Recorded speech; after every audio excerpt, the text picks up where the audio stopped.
Hello everyone. How you doing? How you doing on this Saturday? Happy weekend. God, I never have Hydrafixations on Saturdays. Hi. How you doing? We made it to Saturday. Made it to Saturday. Damn, it is insane. Yippee. How are you doing? Well, Andrew, first and foremost, congrats on the first. Thank you. I worked very hard to get there, and I would like to thank my colleagues at the Academy for getting me this far, and good. Now we have that out of the way. Hi Aza, hi Les, hi Marsh, hi Seraphim, Heatwave, thank you for the 5 stream streak. Marsh, thank you for the 125 stream streak. Holy shit. That is insane behavior. Hi, hello. Yeah, welcome to Hydrafixation. Before we start and I explain to you what we're actually doing here today, you see on Twitch, you see the pinned message. It would... And thank you for the resub, Marsh. 21 months. Jesus Christ. Oh, that's almost 2 years. What the hell? What the hell? Am I even streaming for that long? You subscribe to your channel on YouTube. Let's fix that. Yeah, I now that that's been fixed. I'm so close and so far from reaching like the full monetization goals on YouTube, so it would mean a lot if you could just put that in another tab and lurk. That would be cool. Other than that, the usual. Hi guys, I still have merch you can buy for 2 weeks. Yes. 2 weeks. Buy the merch. And it's gone. Pre-order now. But yes, welcome to Hydrafixation. Hydrafixation is my little talk show where I invite my guests to talk about their special interests or hyperfixations, but of course with a little disadvantage because they only get 20 minutes of uninterrupted yapping time before I ask questions. You can ask questions, and then we will see how this goes. It will go somewhere.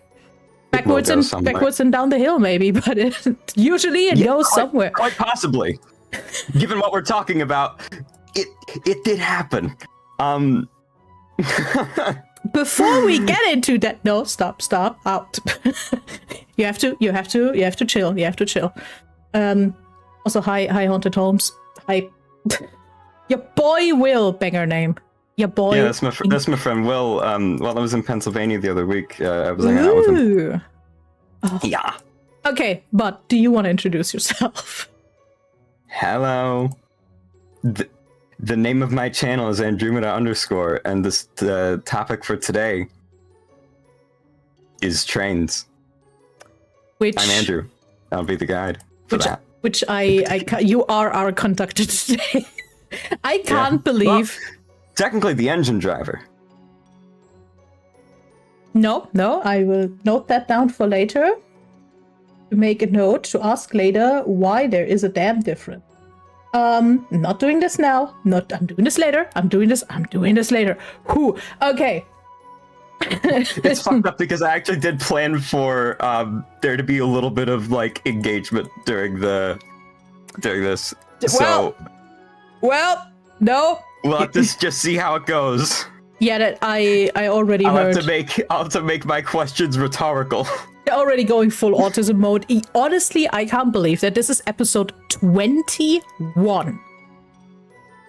I'm doing this for a year now, and this is the train episode. It took us a year and 20 episodes to finally get to the peak. Okay, I'm also missing a dinosaur episode, now that I think about it. Yeah. That would be the other thing. The full set will be complete once there's a dinosaur episode. Okay, is there a trifecta of autistic topics? I mean, train, dinosaurs, what's the third one? Is there a third one? Is it the Roman Empire? It could be the Roman Empire, it could be cars. Oh, Minecraft, Sonic. Robots or construction vehicles. Oh, robots would also be good. Oh yeah, FNAF too, I suppose. That being said, if you know a content creator or streamer, or you are one and you have a topic and you want to yap about it, you can. You just hit me up. Hi, join the Discord. Say hi. Come on over, and we can yap about it. The New York City subway system, not quite resi. We're getting even better trains, actually. You will see the greatest train designed by man. I'm so curious. Okay, but how this will go is, first off, I have the dreaded 20-minute timer, because the thing is, if you invite guests that are most likely neurodivergent in any way, you can't just let them yap all the damn way. You can't just do this. It won't help. It will not go well, and this is why they get a 20-minute cap.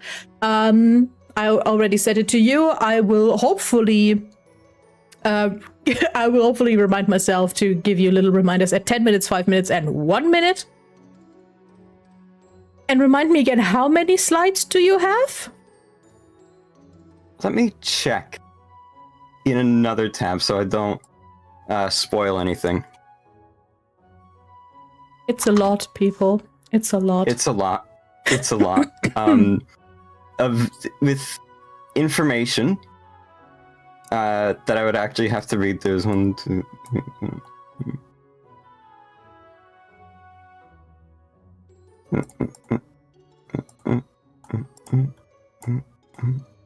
When I say there was prep time, yeah, I know.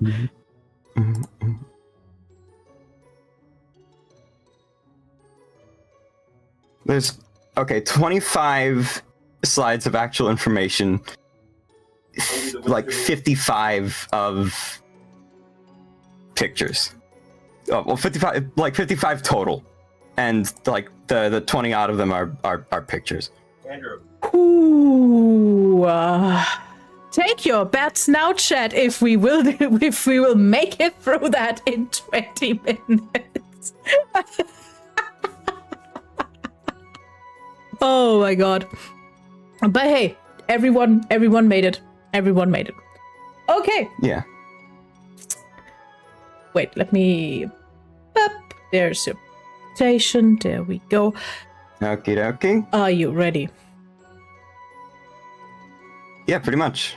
I'd just like to say that now, with such a general topic as trains, you might think that I would go on to talk about, like, I don't know, my favorites, or like give the overview of like the history of something or other, but it's all too broad. So I went for something incredibly specific, which I know quite a lot about. Okay. And that said, I will count now you we can in. begin. I will count you in. Okay. And then we can start a cool 2.65 slides per minute. Easy fucking peasy. Let's go. Okay. Yeah, go on. This is Hydrafixation. We're talking trains in 3, 2, 1, go. This being an incredibly specific one that I've decided to cover here, I have actually a bit of poetry which I wrote as a prelude to this.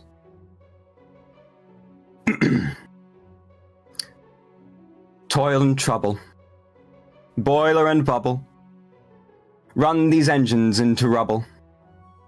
Clevedon, Weston, Portishead too, all lumbered with cattle to shoe. May this tale make clear to you, slow fade, how not to run a railway. This is the story of the Weston, Clevedon, and Portishead Light Railway, as presented by moi. Yo. So, Healy, I've got a terrifying hypothetical for you. Imagine you live in England in the early 20th century. Now, doubly imagine that it's like North Somerset, sort of near the coast, and you want to go on a seaside holiday to Weston-super-Mare. Go to the pier, the Grand Pier there, right? Well, there's a train that'll take you right there, except not quite directly to the pier. There's some ways between the station and the pier. They've got like a horse bus you could take though, but Oh, they haven't actually run that in a few years. Oh, you'll just have to walk. It's a long walk. Now, is the train quick? No. Is it efficient? Hardly. Is it your only option to go by rail? Yes. Good luck. So, the WCMP is, that is the abbreviation for the Western Clevedon and Portishead Railway, and you might recognize that that's a bit unfortunate, because there is a story about this older lady who lived in Clevedon. She went up to a policeman and asked, "Hey, what's the quickest way to Weston?" And he said, very helpfully said, "Oh, you just take the WCMP." And she promptly whacked him with her umbrella. So, this was a 14-mile long light railway, and a light railway was a railway line that could be very legally, cheaply constructed to serve like just rural areas, not held to the same standard as the big railway companies. This connected the seaside towns of Weston-super-Mare, Clevedon, and Portishead.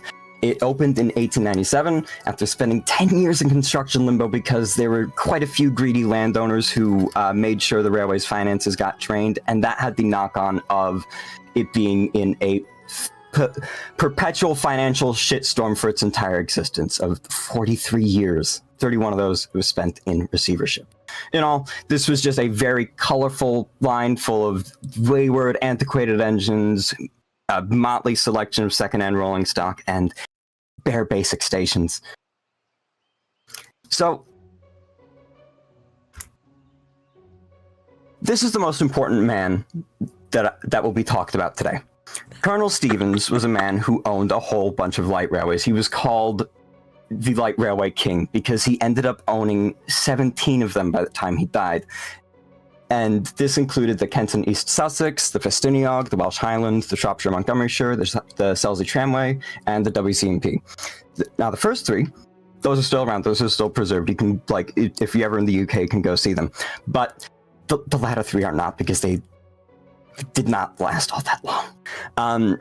Ran all of them in Kent, and he took charge of the WCMP after it entered receivership in 1909. And then his assistant, W.H. Austin, inherited control of the empire after the colonel's death. So there's speculation that the colonel was gay because he never married and never had any children and kept Austin quite close. But Austin was married to a woman, so that could have been a beard, but either way, I don't know. It's kind of ancient history at this point. Now, on the WCMP, the timetable was kind of a suggestion. Trains didn't really run to time. There were a lot of stops. They had 80 total level crossings, and some of them weren't even gated. And even then, with the engines being as old as they were, sometimes they'd break down, run out of steam. So there'd be a very long wait for passengers who just wanted to get to where they were going. So sometimes they would just get out and pick flowers, blackberries, mushrooms from out of the fields by the line, because this railway ran along the Gordano Valley. A lot of beautiful scenery there. Lots of fields, lots of farms to run through, and their cows, turkeys, chickens would run onto the line too and have to be shooed off. Now, I'd like you to imagine a railway station, Helia. Mm-hmm. You live in a country that has decent public transport, right? Mm-hmm. So I expect that something quite upscale standard, would come to mind here. And they did have that on even the sort of backwater branch lines in England, right? Even smaller stations like this. This is Oakworth on the Keighley-North Valley line. It's a bit like a nice cozy house. So, that said, here's a look at the WCMP's terminus station at Weston-super-Mare. This is on Ashcombe Road. Now, the station's actually on the left here. That's just a house that the railway happened to own. Here's a picture of the actual station. You can just see it here. It's this little hut, which, you might expect the railway station to have a platform.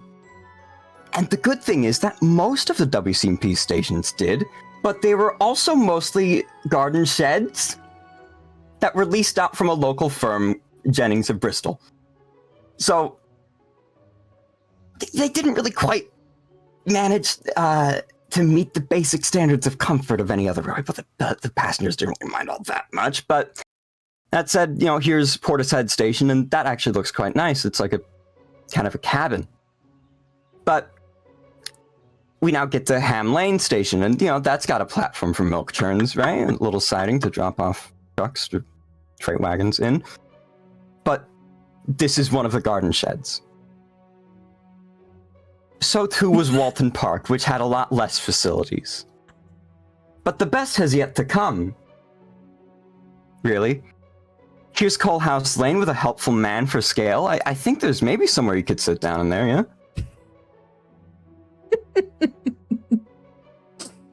Here is Broadstone Station.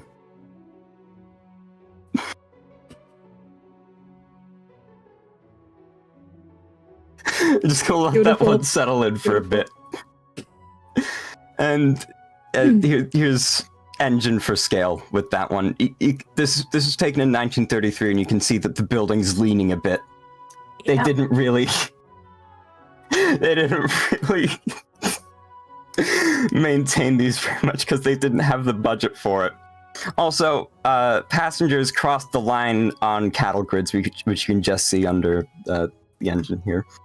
And talking of the engines that would take you to these beautiful stations, 17 total were used on the railway, and only 2 were brand new.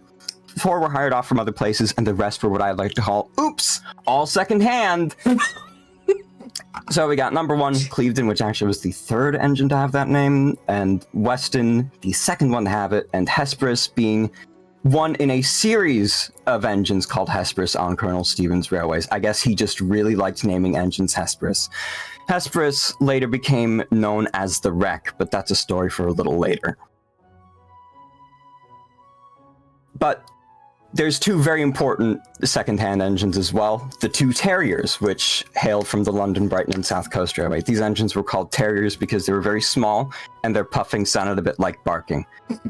They built 50 of these, and they were very good, used throughout the suburbs of London. And 10 of them are still preserved. So they're very, very iconic because they ended up going to a lot of places. Colonel Stevens loved using these on his railways. So there's number 2, Portishead, and there's number 4, which I've got a model of. Yeah, funny you say that, Reza, because Stepney, who is one of the Terriers, was actually in the Thomas books and TV show, because Stepney was the first standard gauge engine to be preserved by volunteers, and so Wilbur Awdry thought that was cool as fuck and wrote it into a book. Now, as for the engines they bought brand new, the first of which was Walton Park. This was the most powerful engine they bought for the railway. And it was also the heaviest. It was so heavy that it was too heavy for the track, so it couldn't actually work. So when Colonel Stevens took over, and they bought it like a year before. 10 minutes. The receivers. Okay. Let's hurry along then. He sent it off to another one of his railways. Oh, I've been followed. Marsh, thanks for following. Now, number 5, this was another one that they bought brand new. Colonel Stevens gave some alterations to the company who built it, Manning Wardle, including a very tall chimney, which fouled the roof of the engine sheds at Clevedon when it first arrived. And as for the rolling stock, this was also mostly secondhand, except for these coaches, which came brand new from the Lancaster Carriage Works, because they were originally going to go to the Argentine Republic Railway. The export order fell through. So the WCMP, who didn't have any coaches yet because they hadn't quite opened, saw these and were like, okay, hello, let's snatch these up. Thing about these coaches is that you can see a little, you can see the door at the end here. When that was open, smoke from the engine would just drift straight through the coach. And then they had more secondhand stock, which they operated as like close coupled pairs and trios. It's a very odd setup that I don't quite know how it worked. But one of them actually survives. It's still around, survived for some years as a shed on a farm, and then it got fully restored to its original pre-WCMP condition. Now, Colonel Stevens was a bit of a pioneer as well.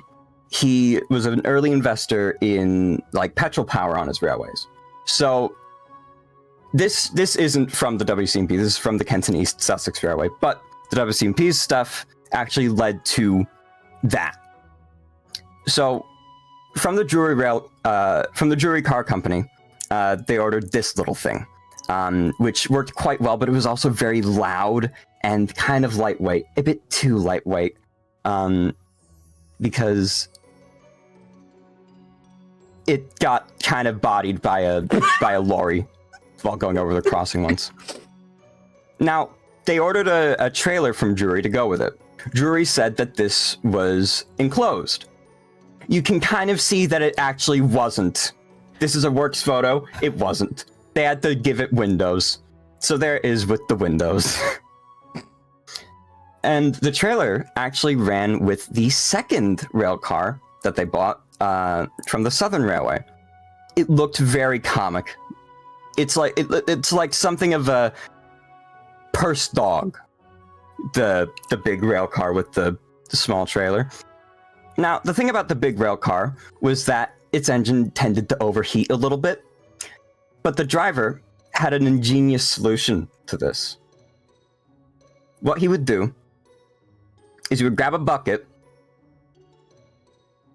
put some cow shit in it, mix that with ditch water, and then pour that into the radiator. It fucking worked. The most rural English shit you ever did here. So, alongside these petrol rail cars, Colonel Stevens also had the idea to build a wharf near the bridge, which ran over the River Yo. This was a very lightly constructed thing, and there was a limit of only 4 wagons per to go on it. So, heaven forbid any of the steam engines run on it, right? So he turned to another innovation: rail tractors. You are not ready for this.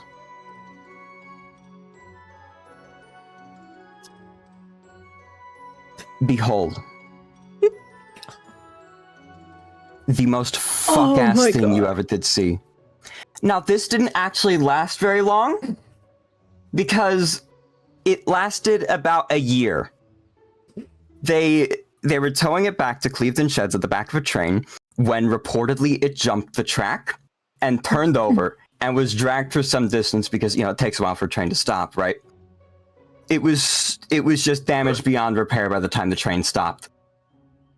So Colonel Stevens thought, fuck, what are we gonna do now? I know, we'll build a shed around the next one. You can just see the bit of tractor inside there. So this actually lasted until the line closed. Thank fuck. This is my friends and I call this the shed.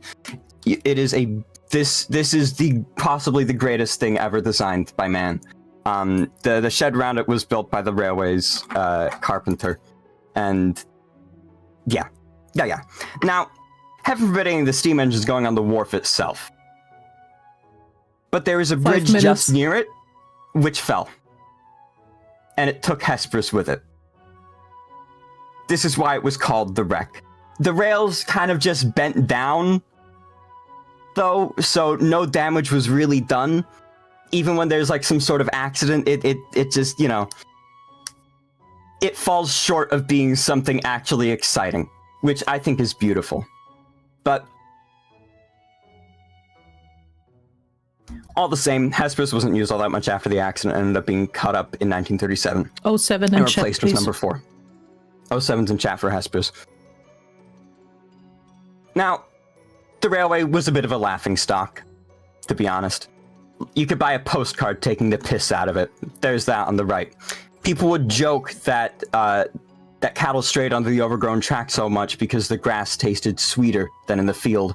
And frankly, the railway couldn't really afford to mend the already shitty as fuck fences that protected the line. And a local reverend delivered a poem he wrote deriding the railway in his sermon, which I was tempted to read some of, but also it's like written in Somerset dialect, and I can barely understand that shit as it's spoken. So all in all, and yeah, can see there, this is a screenshot from a newspaper. Hesperus's wreck made the papers. The railway didn't really have great PR. They banned photographers for like a year. So it was a very struggling venture that gave it up by 1940. May 18th, number 4, adorned with a wreath, pulled the last train. And all the remaining engines and rolling stock were sold to the Great Western Railway. But you might understand that there were things happening by 1940, so most of them were scrapped because they needed the metal for that. Yeah. Which begs the question of, where are they now? Cleveland. Where are they now? Dead. The train reunion show. Portishead, now Great Western Railway number 5, dead. Weston, dead. Number 4, now Great Western number 6, dead.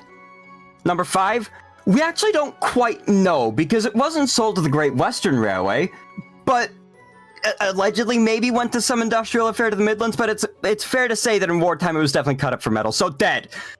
The shed, dead. The rail car, dead.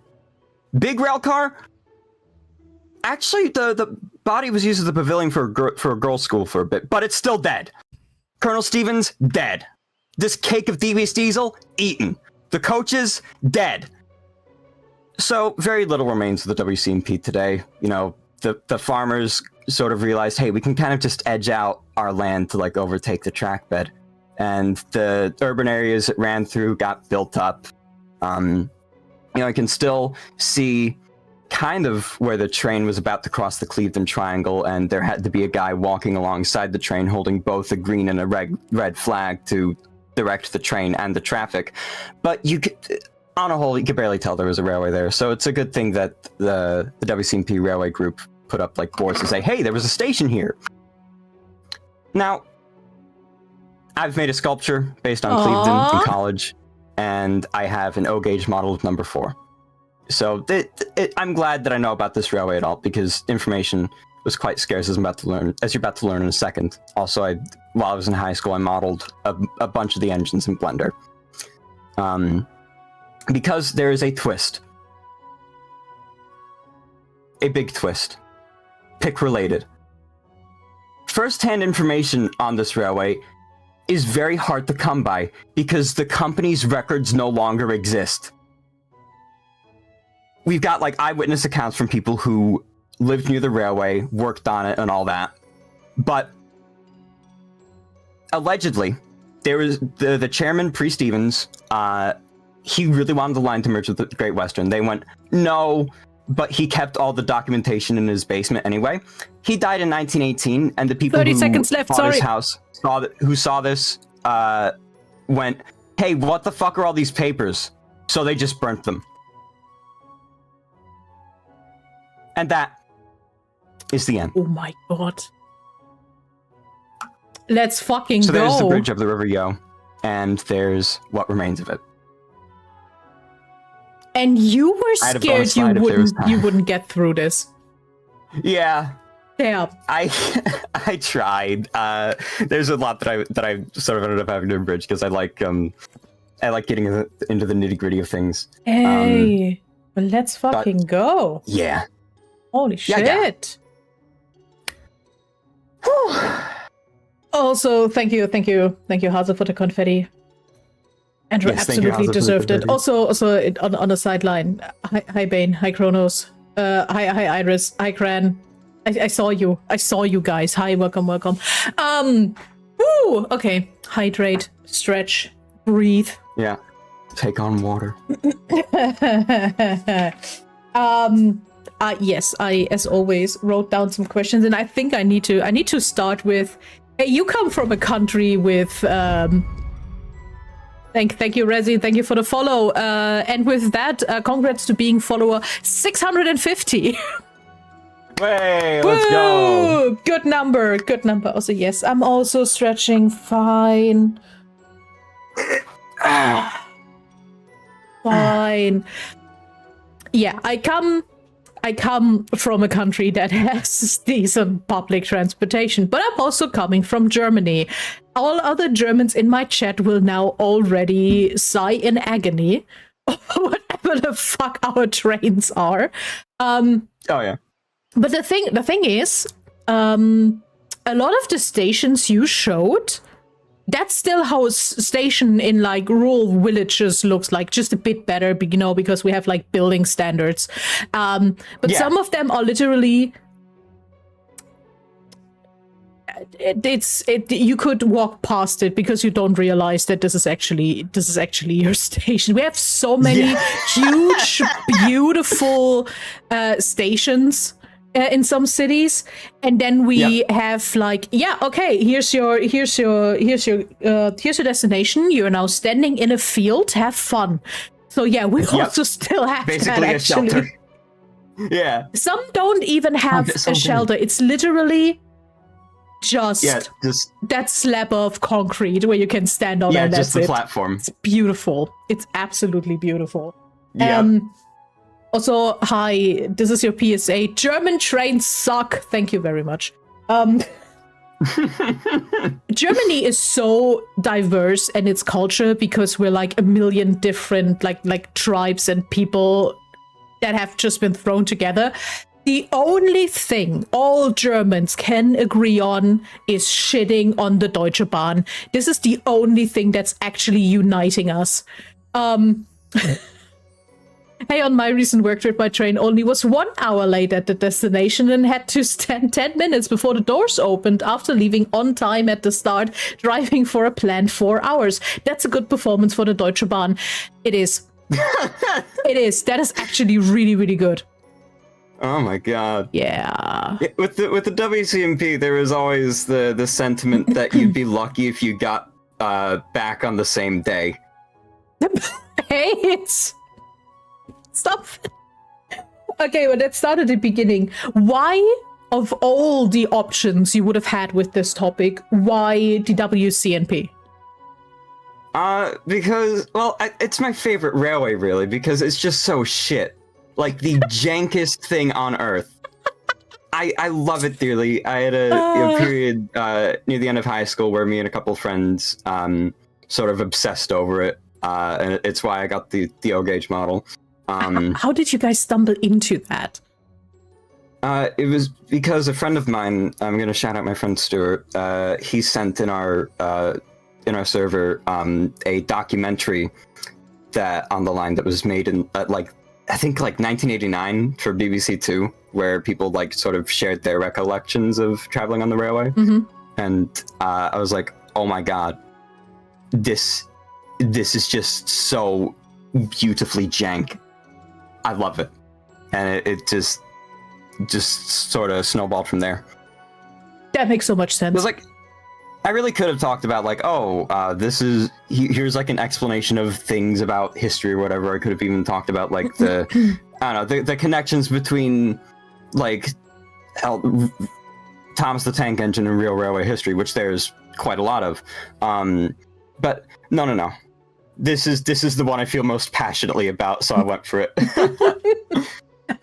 Was that the first train topic where you actually went fully into, or did that start earlier for you? How do you mean?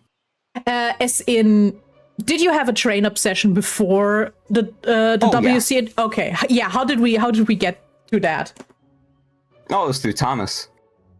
Really? Mm-hmm. That's a classic. Yeah, because I grew up with like I've still got all my DVDs, toys, books, and all that. I can grab right here my big complete collection of the original books. That my mom would read to me every night. So I've got all those still. There was this website that I think still exists. That was called The Real Lives of Thomas the Tank Engine, where I would go on this website while on my mom's work computer, because she worked in radio. She would take me to the studio sometimes. I'd go on the computer there, mess about, and they had like this website had like, okay, this is what class of engine this particular character is. Here's like what here's the real life events some of the stories were based on. And that, I think that's what part of what like made me want to get into like real trains as well. The thing about real trains as well is that I could just see them. You know, my dad and I would stop by like the railroad crossings around here and just like wait for a train to go by. It's just that's so cute. It's just sort of always been there, really. Are you guys a train family? Is this how this goes? We not quite. I think my grandfather, who was my mom's dad, he would do something similar where he'd take my mom and her siblings out like to like wait by train crossings. But that was kind of it. And my dad, who'd worked in programming for PBS, would sometimes catch Shining Time Station, which was the TV show that they used to bring Thomas to the US. So I think that might have been what made him go, well, this will probably be all right for whenever I have a child who might be train sensitive. Yeah. Oh, that's a good. No, that's a good one. Yeah. Yeah. No, it's kind of just something that's stayed with me throughout my life. The autism helped, really. Yeah. Yeah. It is a classic. Honestly, I love that because by now I think right now you're the only train autistic I know. And I feel like this was so much more in the earlier generations. But hey, now we autistic people just have more options. Yeah. Of what we attach us to into. There's so much like anybody who is autistic can fixate on. Yes. Yeah, Haza, that was the idea, that was the intent. Who's the better? Yeah, let's talk about Thomas the Tank Engine for a second, because I watched that as a small child. I remember that it ran on one of the like more children's oriented channels at like 6 a.m. in the morning. So that was my I was sitting down having my tea before going to school, and then I just watched half an episode of Thomas the Tank Engine. Also, I'm sorry, who's the better narrator, George Carlin or Ringo Starr? Ringo, as in Ringo Starr, as in the Ringo Starr? Yeah. Oh yeah. Yeah, they got him. They got him for the show. I know that in the UK they only have like 10 media per people at all times, but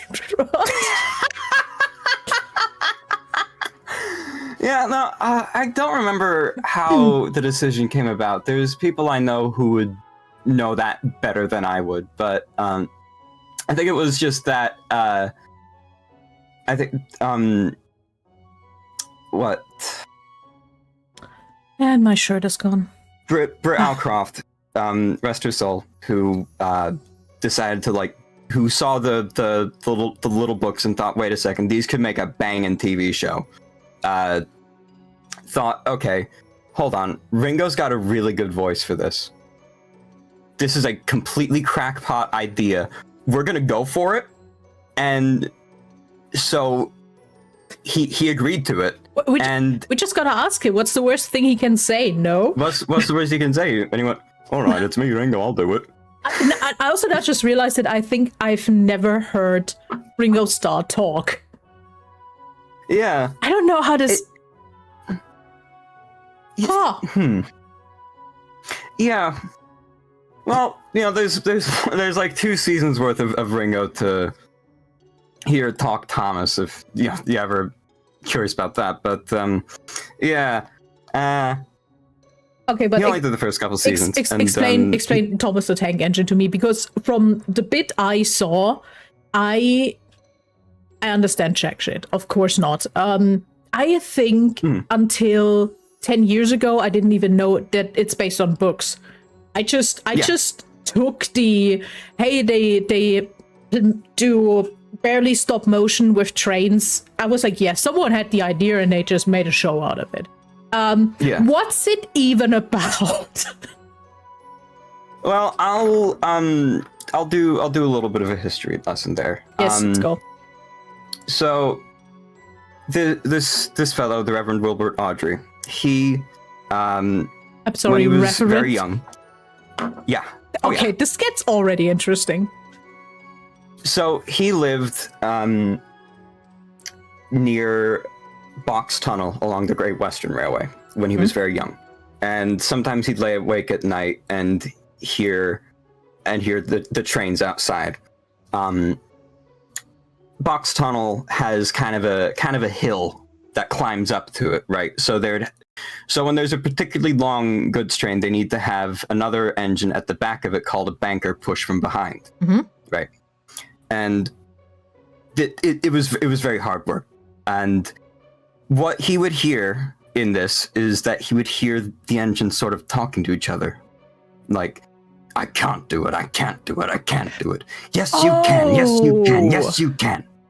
And that is what, like, exchanges like that is what became one of the stories in the very first book, where Gordon gets stuck on a hill because he's sulky and doesn't want to pull a goods train, so Edward has to go help push it up. And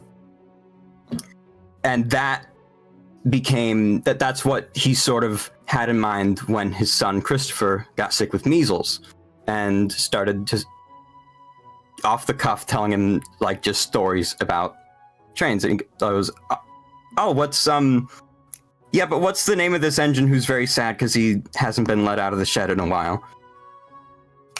Fuck, I don't know, Edward. And it went from there. He actually wrote down the stories so he'd remember how to tell them correctly, and then his wife said, you should get these published. Wilbert kind of went, no. But then Margaret insisted, and he went, okay, sure.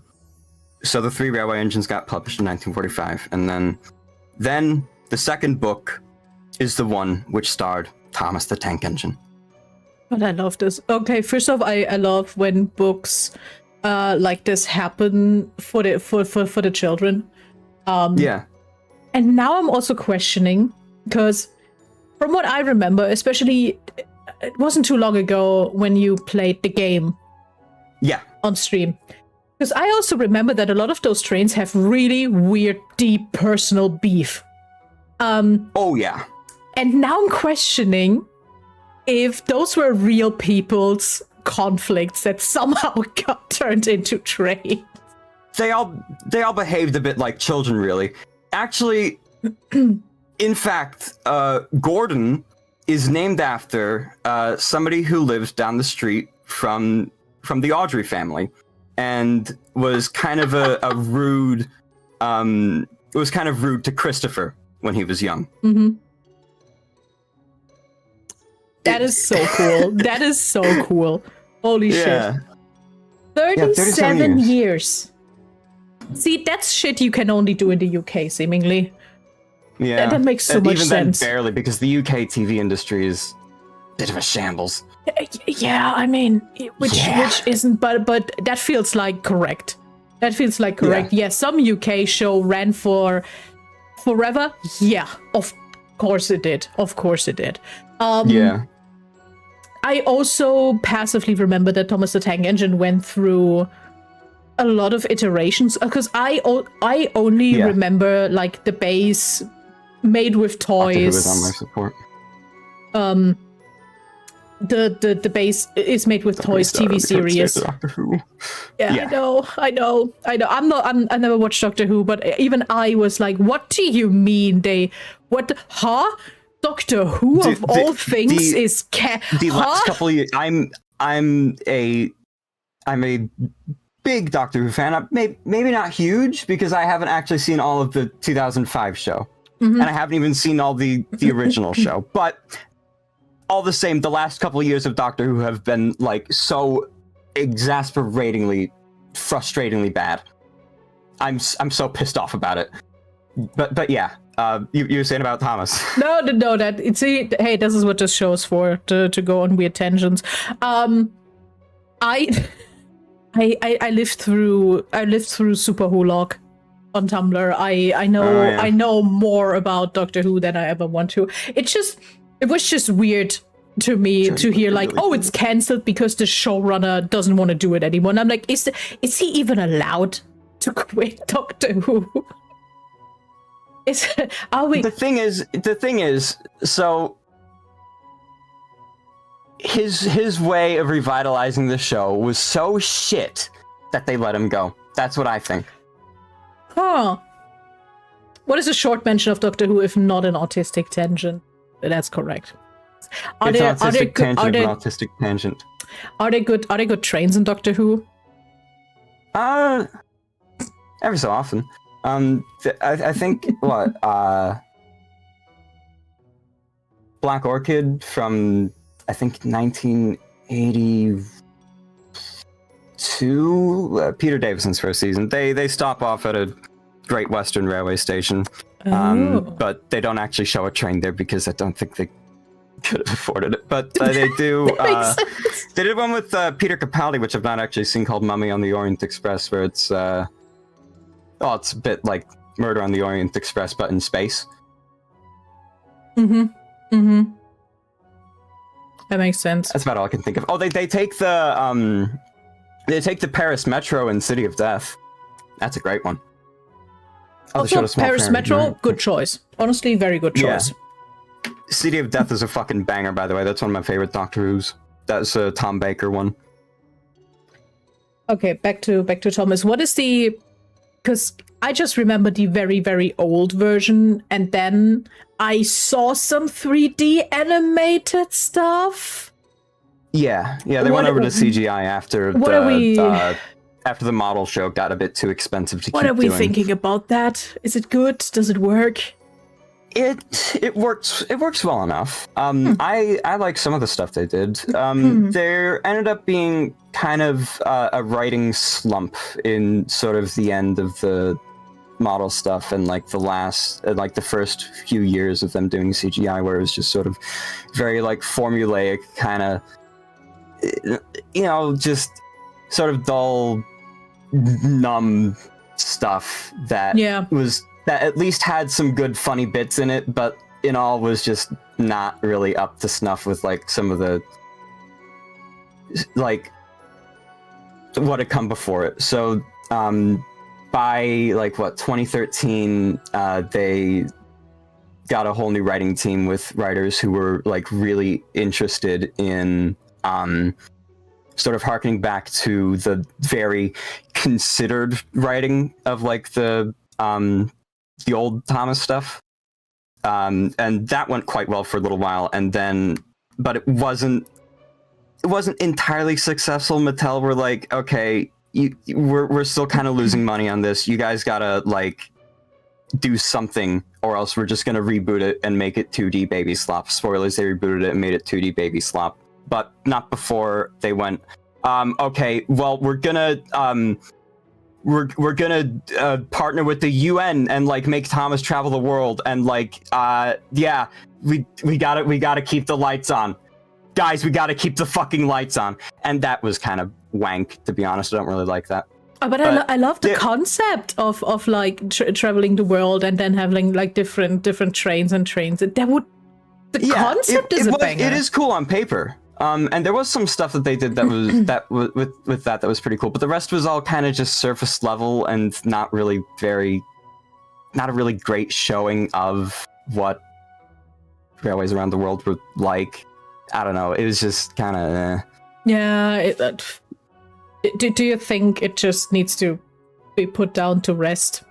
Oh, it already got put down to rest because they rebooted it into 2D baby slop after the big world stuff flopped. Yeah, but in all technicality, it still exists. Baby slop flopped. Okay, well, of course that ended, and then I think they're rebooting it again this year with like Tung Tung Tung Sahur looking faces, and I don't really like that very much, but it's probably gonna be fine. Hopefully, I don't know. It's not for. I'm like checked out of new Thomas stuff at this point. I know what I like. I'm just gonna sit in my corner and like it. Imagine Thomas getting put on the adapter plates for different track width at some border. Oh, yeah, because they do have those. They've got, or at least for narrow gauge engines, they've got something called a haulage wagon, where essentially you put an engine into this great big thing that would allow the wheels to turn, but it would power. Those would in turn drive wheels that were actually on the correct track gauge. Yeah, yeah. There's one, they used one of these at the Guinness Brewery, I believe, I forgot where in Ireland it was. The Guinness Brewery isn't Dublin now. Dublin, okay. And now I'm like, I was there. Ooh. Yeah. 2 years ago, we did like a two week vacation around Ireland. And the last few days were in Dublin. We were like, I mean, if we're in Dublin, we have to kind of visit the brewery, right? I mean, if we're already here, banger, by the way, banger, very well made, very interactive. They even have sensory friendly hours where they just make it a bit easier. I wish I would have known that before, but it's really cool. It's really cool. The Irish people are really cool. I want to go back to Ireland. Someone I'm visiting the UK this year. It's not the same. Let me go back to Ireland. Yeah. Okay. Oh yeah, because it was the first thing. What's the difference? There should be Guinness in the pantry. Give me a Guinness, Hase. What the fuck? Give me. Because I know. My Guinness. We also have Guinness glasses. Like we're. We are like a household like this. Okay, because that was like the first thing. What's the difference between a conductor and an engine driver? So the engine driver actually drives the engine. The conductor just sort of collects the tickets or checks the people's tickets. Also called a guard in the UK. They just sort of make sure that the train is running to time and will like communicate with the engine crew, both driver and fireman in the case with steam engine, to be like, hey, what the fuck is going on? Or like we'll tell them if something has happened on the train. They'll check the brakes on one end, all sorts of other stuff. They do a lot of like it's a thing of many tricks, at least in British Steam Railways, but yeah. Interesting. Yeah. The conductor does not drive the train at all. That's kind of a misconception, I guess, because the conductor or the guard is the most sort of public-facing part of the train crew. So people just sort of go, yes, the conductor. Sometimes there's a traveling ticket inspector that deals with ticket collecting, so the guard can focus on their thing. Yeah. Holmes is a friend of mine who volunteers on, actually, one of the Colonel Stevens railways, the Kent and East Sussex Railway. Wow. So, yeah. Damn. Oh, yeah. So they would know as well. Interesting. Okay. I want to open up a whole other box later. So I'm going through the other questions. What's the worst train, in your opinion, ever? The worst train, in my opinion, ever. Modern, old, I don't care. What's like a train where you either look at it from like a design standpoint and you're like, who allowed that?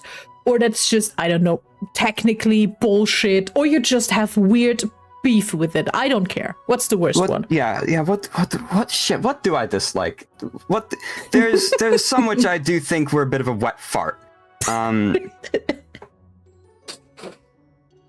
Interesting choice of words. Love it.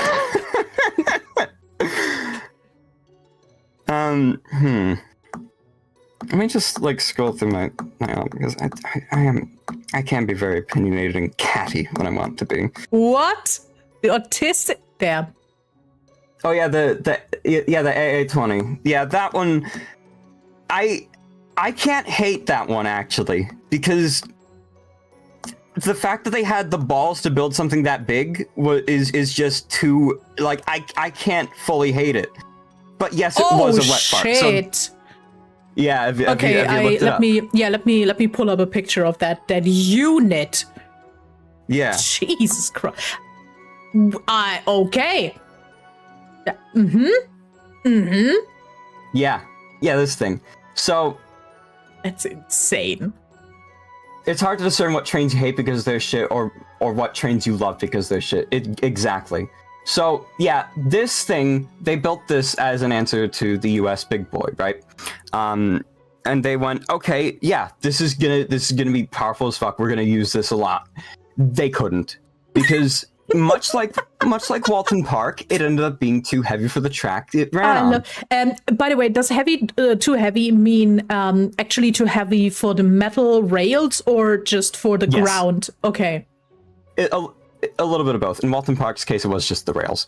But for this, it was a little bit of both. Also, it couldn't really traverse over any sort of curve because it had, like, it's got all those wheels which are just connected together by one big, long side rod, right? Yeah. Whereas the Big Boy, it's articulated, right? It's got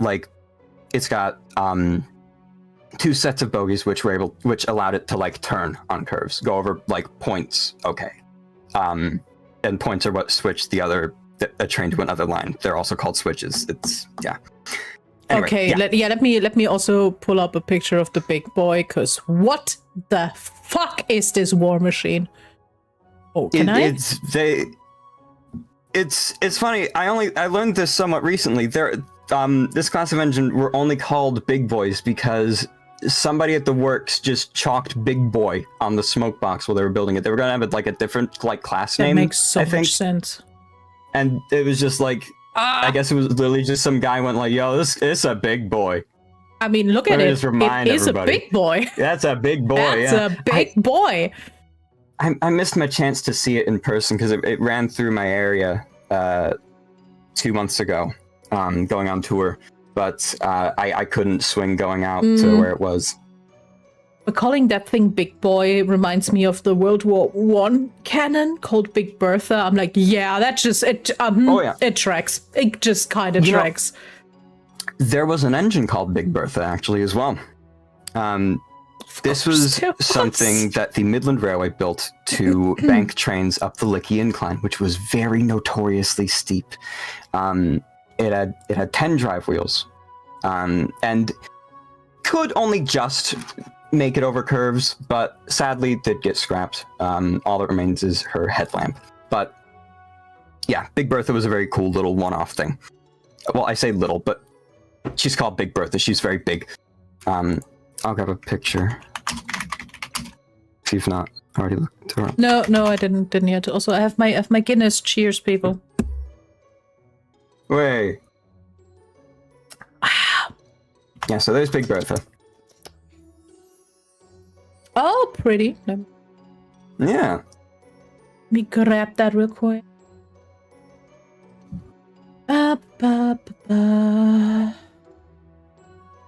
It's very like sort of genius, like practical solution thing. Because picture, please. Because when it came to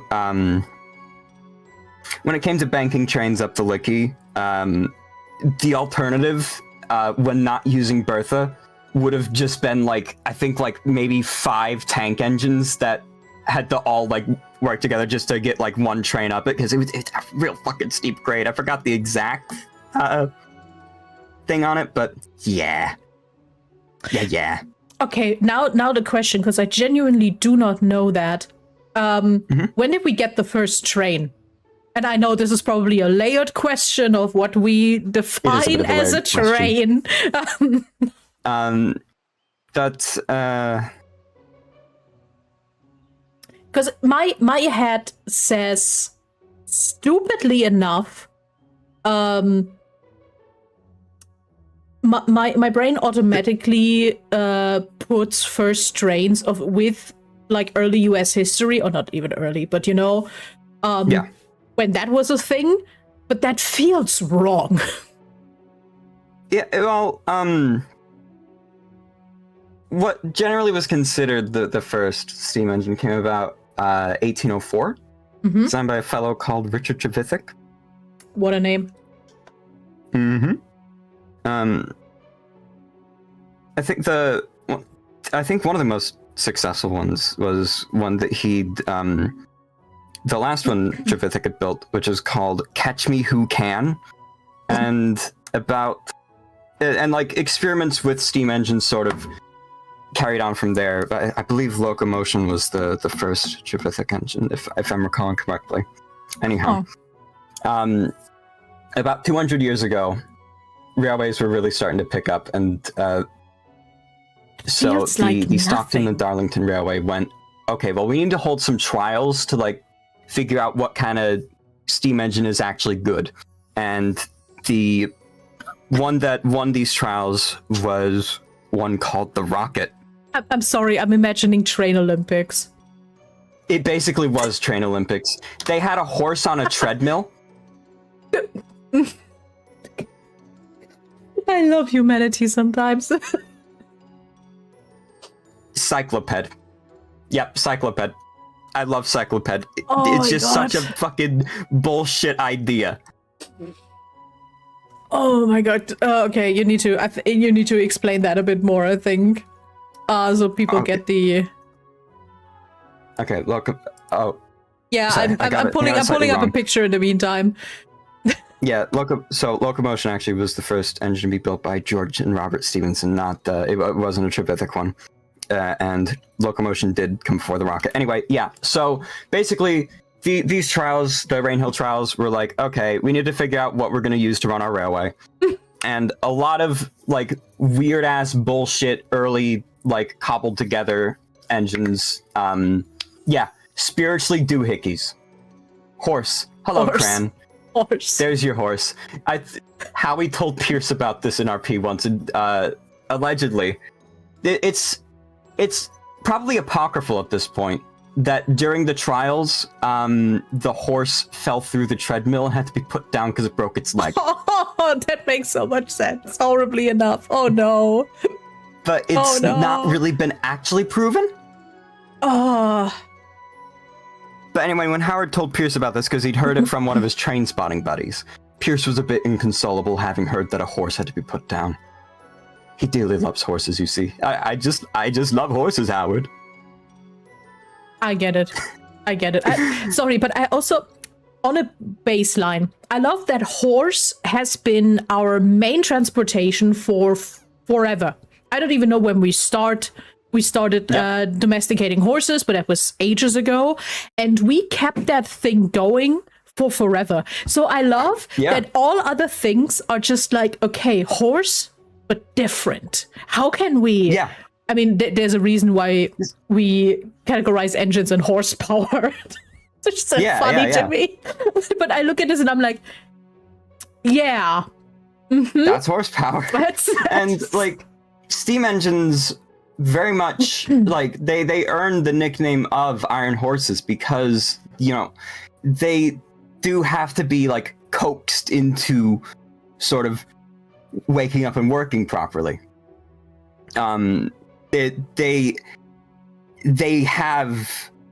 It's a real sort of living, breathing machine. You do have to like be patient with it as like it like builds up steam. And sometimes, they won't quite want to work on a particular day. And that is sort of pretty much where the characterization of the Thomas characters comes from. It is just drawn from the behaviors of real life engines.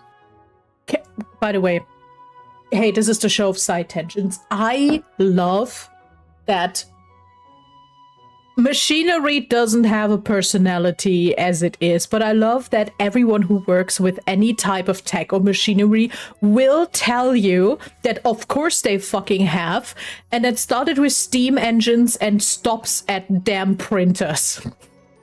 Yeah.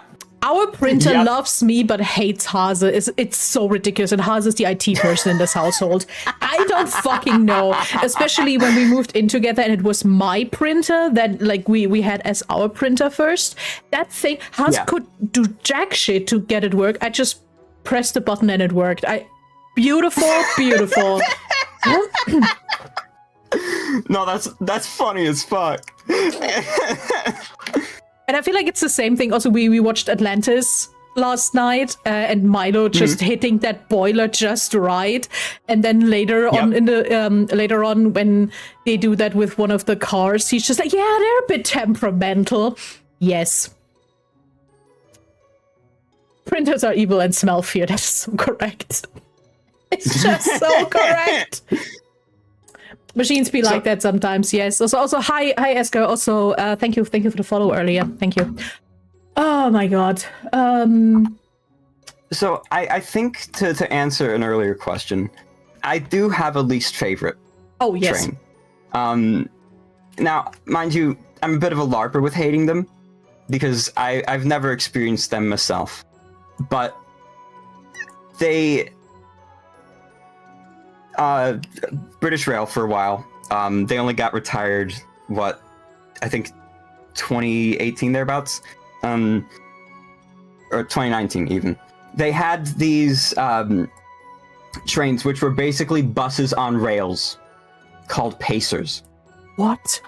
And according to a friend of mine, who had to ride them kind of frequently, they would shake like hell. They were loud as fuck. The seats were uncomfortable, and they just fucking sucked. And you look at this thing, it's like, it just sucks, man. Yeah, let me pick that up real quick. Isn't the Pacer train just like the most base as basically metro train?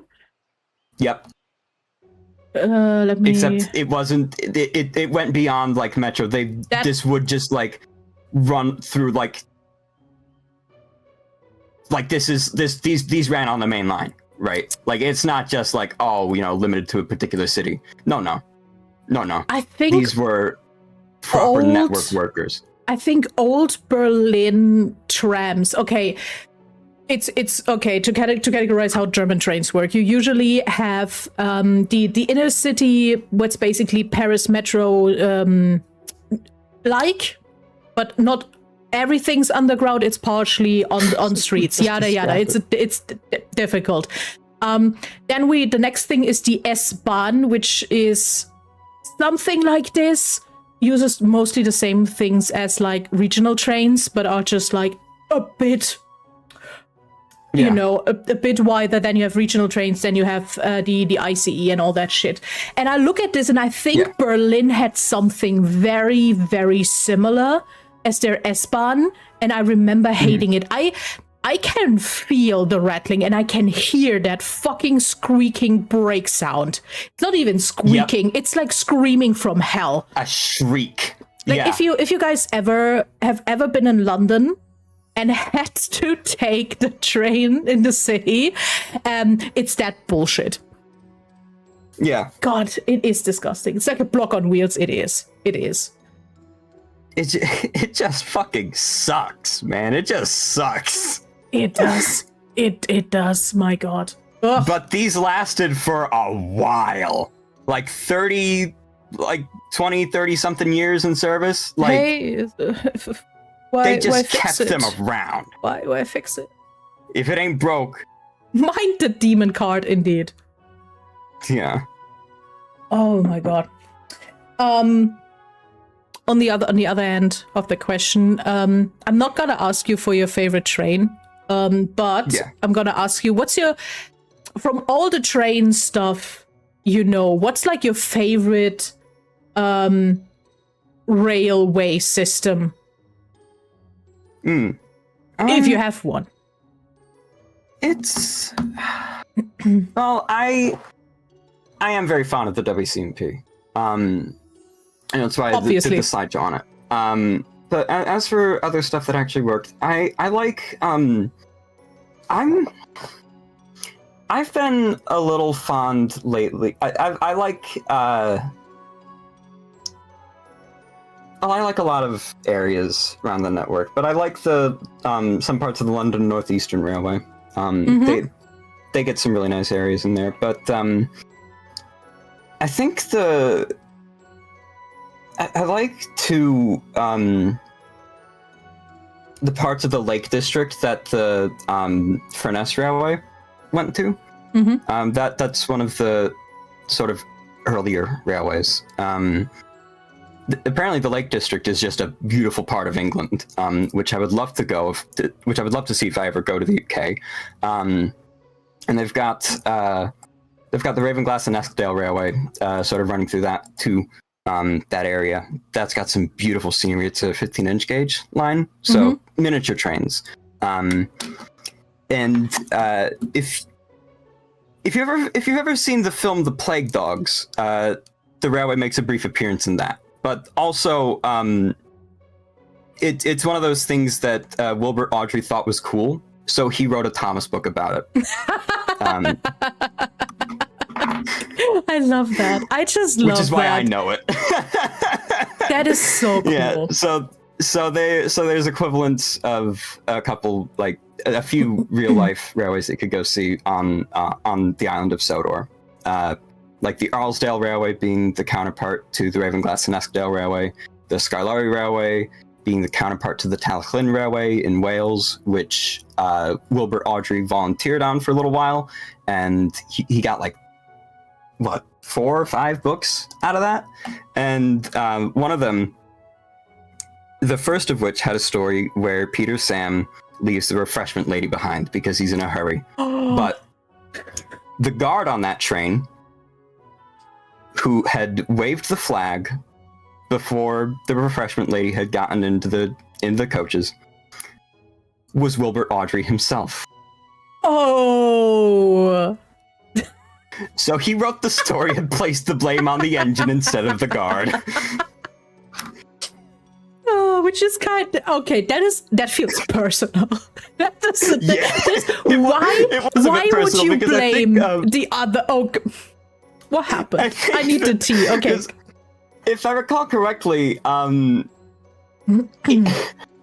he had a bit of a stern talking to, but from the driver who was I believe the refreshment lady's father-in-law, if I'm recalling correctly. Oh, I don't quite remember completely. There's I've got friends who would be able to correct me on that, but yeah, no, it's it's very funny. There's as for more stuff with this time of the Talyllyn Railway, there's another story where Skarloey comes back from being mentioned. Peter Sam tells him about all the cool new stuff that they've got on the line, including new coaches, which have one of which has a very small compartment for the guard, something like a cupboard.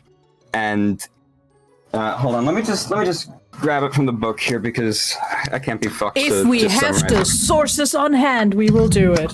Sources on hand. Sorry for the loud page flipping. Now that I have a library card again, I feel like I should see if my library has those books. Yeah, you might, because I think they did publish them in German. I mean, I saw the show in a German dub on television, so I assume. We are a train nation, after all. A shitty one, since it's got privatized. Yeah, the Deutsche Bahn's a bit wank. Since it's got privatized, because there are so many old, 30s, 40s, 50s movies where German trains being on time is a whole thing. That's like there's a bit of a stereotype around that. That is massively where the Germans are really punctual thing comes from, is from our old train system. And then, well, it got from state hand into private hands, and then capitalism happens. You know. It's the same kind of shit happened with the British railways as well. Because they got amalgamated into one big nationalized entity, and then that kind of started not working, so they got broken up into privatized railways. Surprising that shit doesn't work. Just all went to shit. Mm-hmm. Anyhow,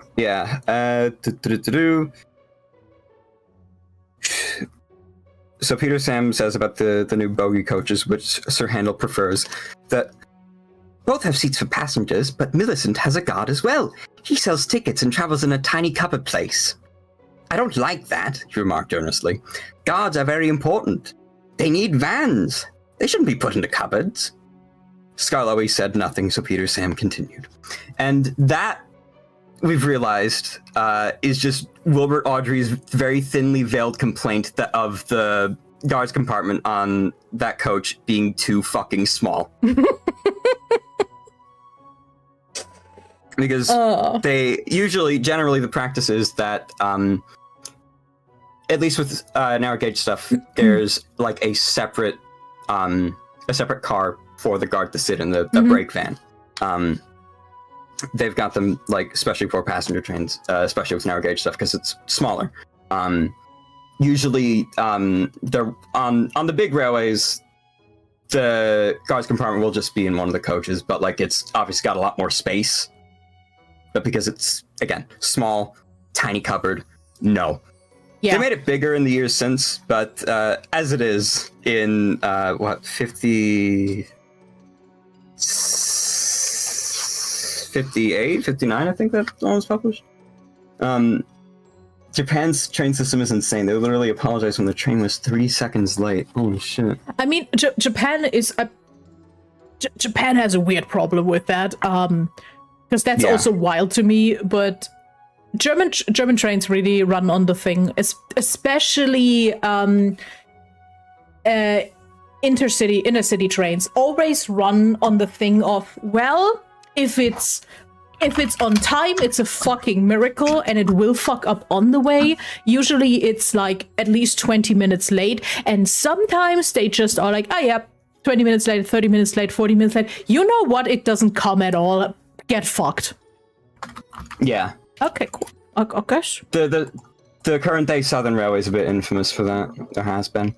Okay, there we go. I've got a picture of the coach that Wilbert was venting about in the book. There, you can just see there in the on the left that that's the cupboard. I get it. Okay, that's the cupboard. Oh my! Kommt's heute nicht, kommt's morgen her. Well, German fucking wisdom. If it doesn't come today, it comes tomorrow. Yeah, probably, maybe. Yep. Oh my god, that is. Yeah. Yeah. Yeah. Now, of course, it's a lot better now, but like they rebuilt those coaches to like make them a bit bigger, give them actual windows and stuff, and the guards compartments a bit bigger. But yeah, as it was in the 50s, Wilbert wasn't keen.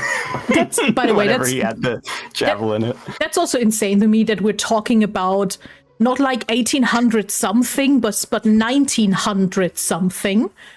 Oh yeah.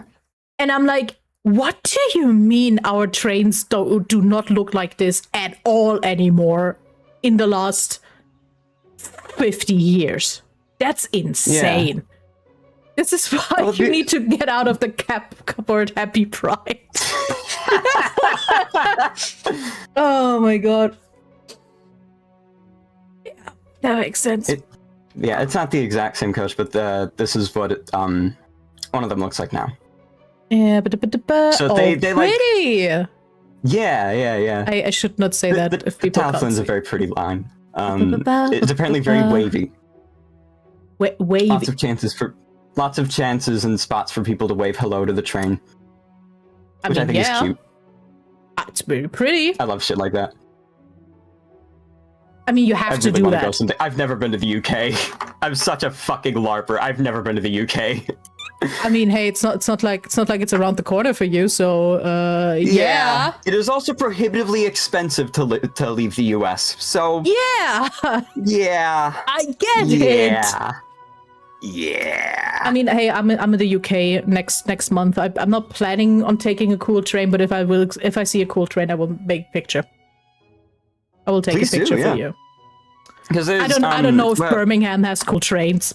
I don't fucking know. Yeah, I don't know what they've got in Birmingham. I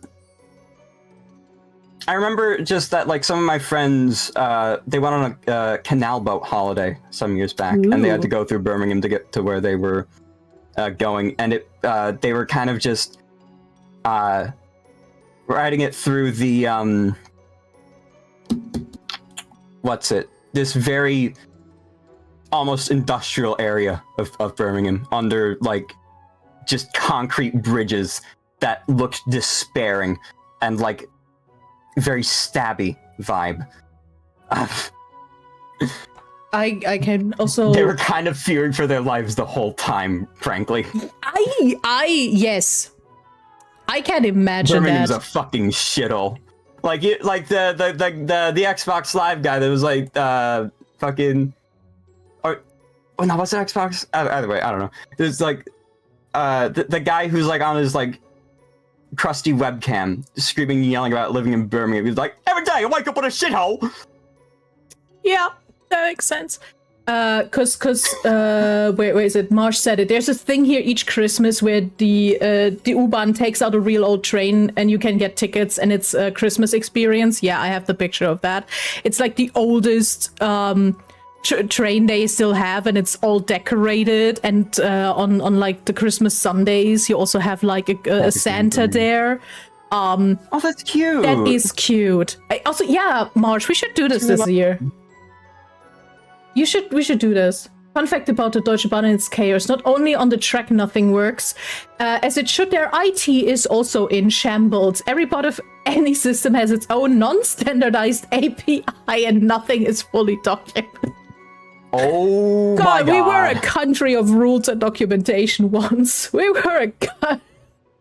Used to be... We used to be a...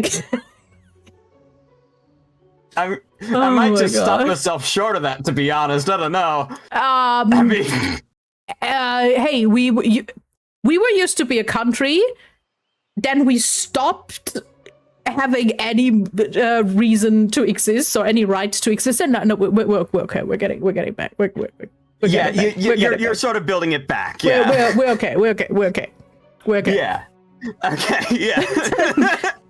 No, but that being said, we had all this time since some weirdo in the south of Germany invented the car, things were so well contained, and now our fucking Bahn doesn't even have good documentation anymore.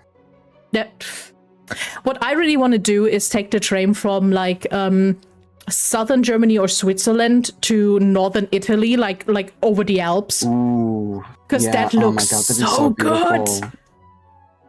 I'd love to just go to Switzerland as well. Like, I don't know, that just feels like such a fucking vibe. Yes.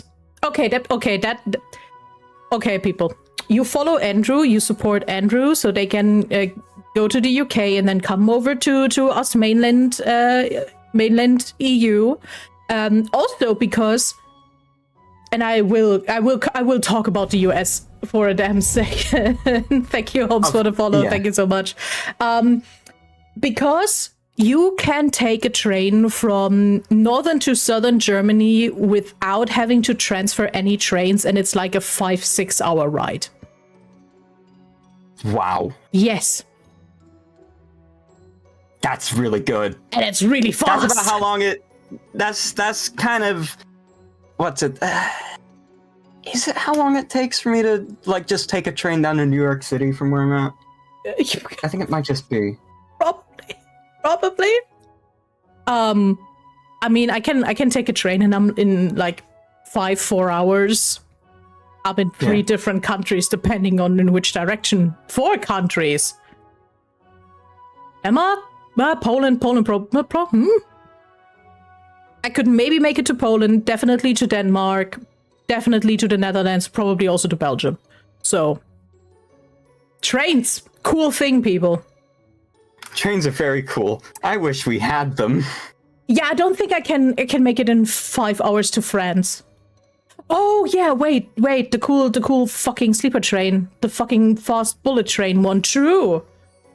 I could make it to France. The TGV. Is it the TGV? TGV. Yeah. Le TGV. The TGV. God. Horrible. Okay, I took a little bit of French in high school, but dropped it because me too. 5 years. Sucked. 5 years and I speak jack shit. It's absolutely ridiculous. Yeah. It is a problem. Okay.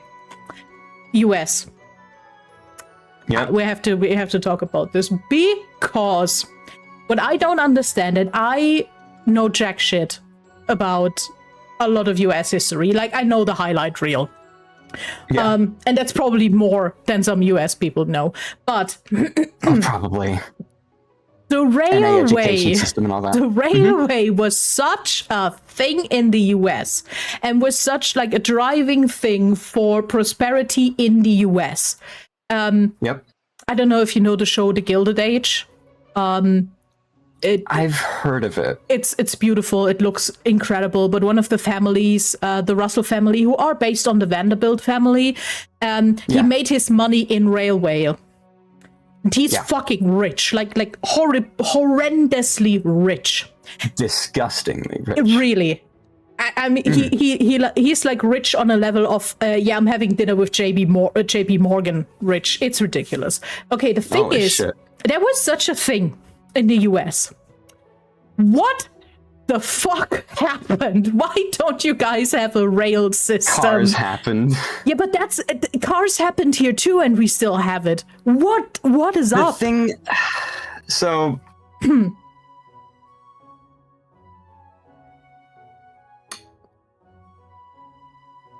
Was it the big car lobby formed that just is that they were cars and lobbying. Marsha's right. It was a lot of lobbying from car companies to push,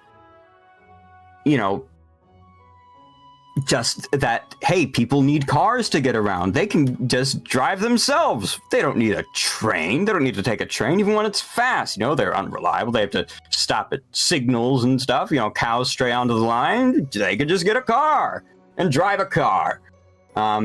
So the railways started making a lot less money.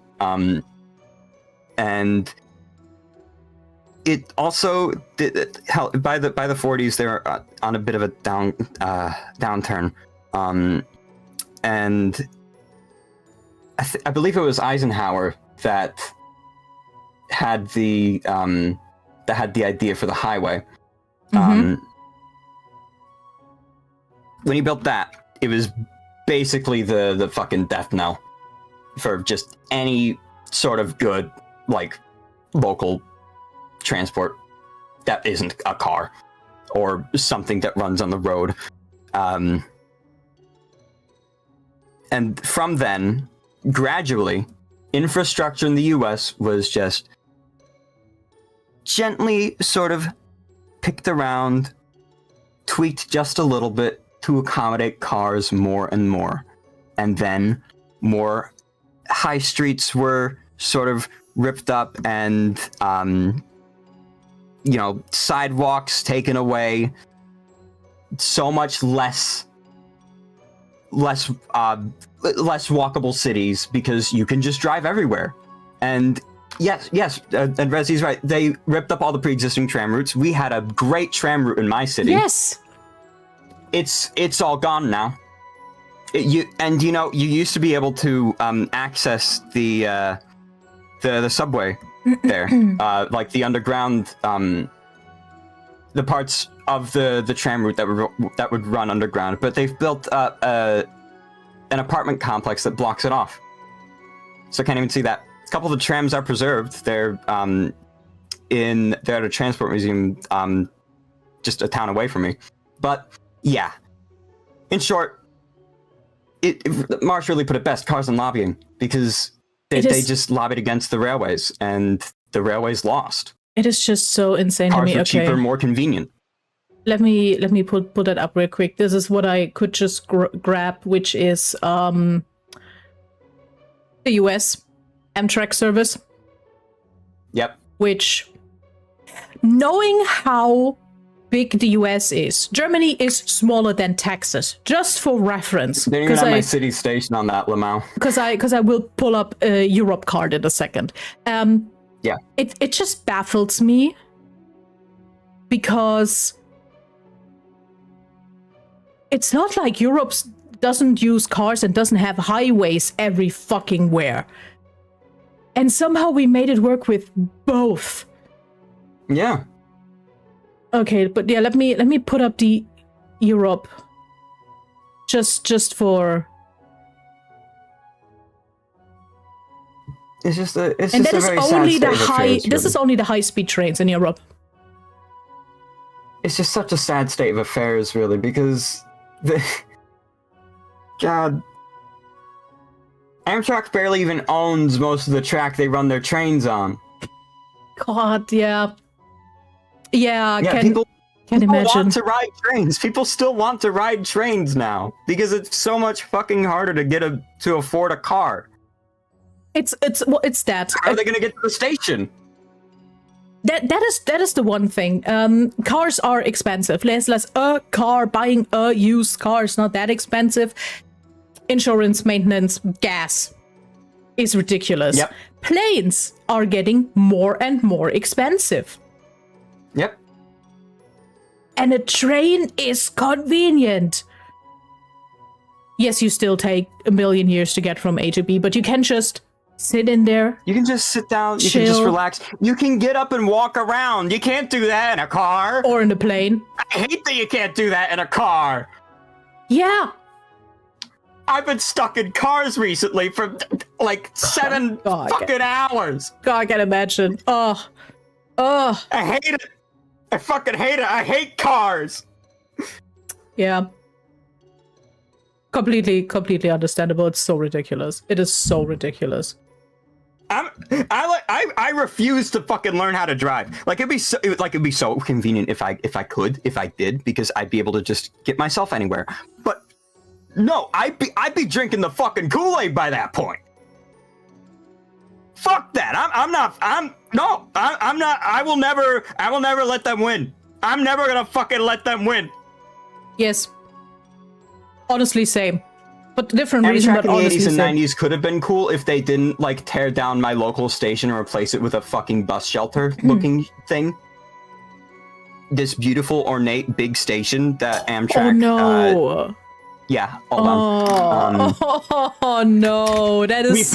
We've built a new one. We've built a new one. Yeah, but the new one's always looks fucking somewhat ugly. like the old one. It looks somewhat like the old one. I like that that in a lot of German cities, we have a lot of, I don't even know what the English word for this is. Hello, dictionary. Railhead. It's called a railhead? Terminal station? Okay. Oh, yeah, terminal. We have a lot of those, and those are fucking inconvenient for a lot of reasons. It would be easier if the train could just go through and not has to basically park in and then park out again. We keep them because they're pretty as fuck and historical. Yeah. Oh my god. Oh, that's so yeah. pretty. So that was the station in my city, the old one that the New York Central Railroad built. And I'm gonna censor the name because it's written on it. Now the current one does look somewhat like the original. At least they tried. At least they tried. That is. Yeah. Yeah. And they've got some stuff from the original, but for a time,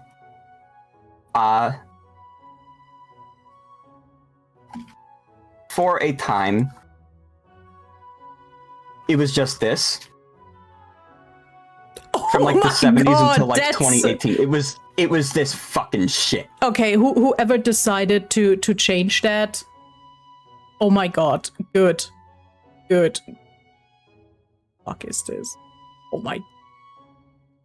It utterly fucking deranged downgrade. Yeah, the second one, it looks like the first one, but not like fully loaded. Yeah. Yeah, but that is okay. Good upgrade. Glad they decided to actually make that work. I'm glad some sense was knocked into them about it, because fucking A, man. You fucking serious? What I don't understand. Lobby aside, I get it for hey, people don't need it. But I think most of the stuff that happens on our railroads is just industry transport stuff. It's just like goods and materials, which is so much easier if you can just go down the fucking rails that are made for that, where you barely get stopped. You just can go. How was that ever? Freight traffic is like what is most of what the railways here are doing. Yeah, and I'm like, even at this point, how the fuck? But we have trucks and lorries. Yeah, we have those too. And thank God they are not allowed to drive on Sundays. No lorries on Sundays. Yes, not on the highways. It's kind of cool. Also, big truck makes more money short term. Yeah, that is okay. That is my. Hey guys, did you know I have a business degree? I have opinion on business. Marsha's so fucking right about that. Oh my god. I have a business degree and I have business opinions. If I hear the word short term ever again, I'm gonna fucking crash out. I cannot believe that not one business person ever thinks beyond 5 years anymore. Oh, but that's so much money. Yeah, it's called an investment, you asshole. That's how this works. You have to invest and then you get the rewards back. This is how we build industries. There's something to be said for the shortening of attention spans alongside the shortening of people's visions of long-term literally fucking anything. Yes. Yes. It fucks me up every time. It's like, yeah, but it costs so much money. Yeah, and now fucking use a calculator and your damn brain that we power wash beforehand, and then look at the numbers in 10 years. Even if it goes downhill, it still works. Yeah, but I want my Tesla today. I don't care if yeah. Ooh. God. Also, what annoys me about the whole, yeah, but just get a car is, especially here, especially in Europe, that's a problem as a whole, and it's a problem in every major city. Parking? It's nice that I have a car. Where am I putting that? Where am I gonna fucking put it? Where am I gonna put it? Where's it gonna go? Like, if you live in the suburbs, yeah, you have a garage, you put it there, lovely, you're fine. But who lives there? Who lives there? People in New York don't have a damn car because there's no damn parking, and they actually have a working subway and bus system. Thank you, Zoran Mamdani. By the way, yep. God, I hate you, New York. I hate you. I hate you guys. Glory to the beautiful nation of Mamdanistan. We need that. We need that up here. We kind of need some of that in the rest of the state, please. Don't. I mean, I get you're the mayor of just New York City, but we need that in the rest of the state. No, actually, give the rest of New York some, please. We could use that man. I want this man here as a chancellor for two damn months. It would. That is the thing. I was happy. Mamdani, hit me up. I want to play Mario Kart with you and just talk shop about this. All right, like, come on, man. Glory to Mamdani. I love living under woke Sharia law. Yeah. Honestly, yes. By the way, congrats to all the quote-unquote mini Mamdanis right now who are winning all their elections. Yeah.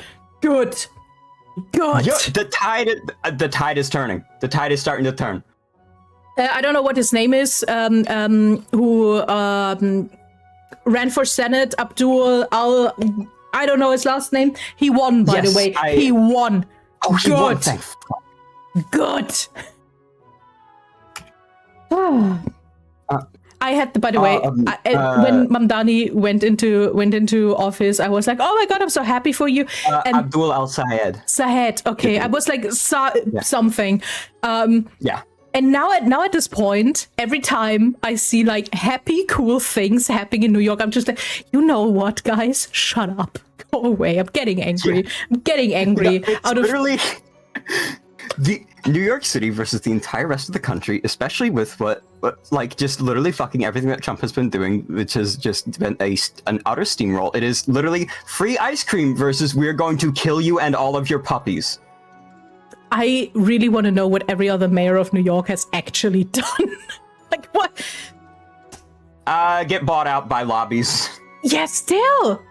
What did they? They probably were golfing all day. Why am I even asking? Yeah. Or taking part in parades, which people really got on Mamdani for going like, no, I'm actually gonna fucking do my job and like not be in some silly parade. I mean, everybody else at the debate was just like, what? And then Mamdani actually did a parade when the Knicks won. So, yeah, which is also insane. The Knicks victory under Mamdani. You know, I'm just there's a connection there. People in New York might just be happier. I don't know. That's just me. The thing is, in Germany, we have a whole leftist party that basically wants all of those things. Affordable housing, better wages, taxing the rich, and so on and so on. And they're the smallest party in our Congress, and I'm like, oh, why? Why do we hate ourselves that much? We have because people are fucking stubborn, man. It's so ridiculous. But we have we have a bit of German politics. We have a multi-party system. In any big every 4 years election where you actually get like Congress seats, you have a party has to get above 5% to actually go in there, which is funny because last time our neoliberal capitalist pig party didn't even make the 5%. That was the best thing that happens. Good. They were in the government before that, but they fucked up so much they never even got back. Beautiful. Liberalism can suck a thought out of my ass. Yeah. And we have a lot of shit, and we have this one party that unfortunately has its roots in former Eastern Germany. So a lot of people are still like, oh, Soviet socialism bullshit. Like, we all know socialism isn't bad if you don't fuck it up. We know that. Look at Mamdani. It fucking works. We have a party where all our leading people are like in their 30s. And protect workers and families and rights, and they have like what 10%. Oh god, God, I hate it. The literal Nazi party, the alternative for Germany, the literal fucking Nazi party that is now by our government agency, the one that actually is there to protect against terrorism said, they're actually right-wing. Like, those are actually right-wing. And they're still in our fucking government.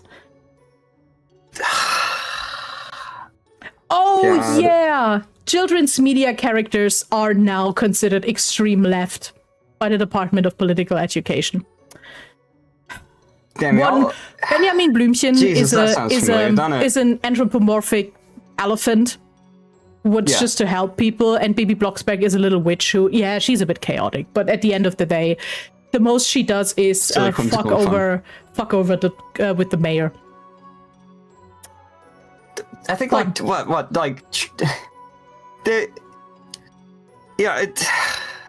parallel between that and like Trump going like, oh my god, we are going to destroy Sesame Street because I do not like it. Does he even understand it? Probably not. No. I don't think his brain's quite there with it. When I heard that like social issues and fairness and rights, that Sesame Street was on the line, I was like, okay, there's a line. Because what do you mean Sesame Street? Like the coolest little harmless thing ever. Because it is a public good. But hey, they're safe. They're still running. Someone took over. We're good. We're good. Sesame Street is still alive. Because I grew up on the German version of Sesame Street. We have different like Big Birds. I think our Big Bird looks the same but has a different name. But we have we have different people who live there. We have a cool little snail. Like, I think like when they brought it overseas, it was like a thing of like, okay, well we'll make this a bit more local to the countries this will be broadcast in. Is it the Brazilian Big Bird that looks like nightmare fuel? It might just be. I don't quite remember. I'm not completely familiar with the Big Birds. I've seen an edit of the Swedish one. I think it was the Swedish one. Bibo, true. That's our Big Bird. Bibo. What a delightful name, Bibo. It looks like an 80s Doctor Who cliffhanger. The Swedish Big Bird. Hang on. Oh my god.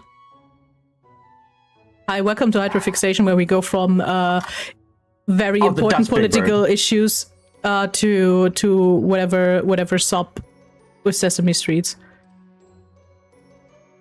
Hang on.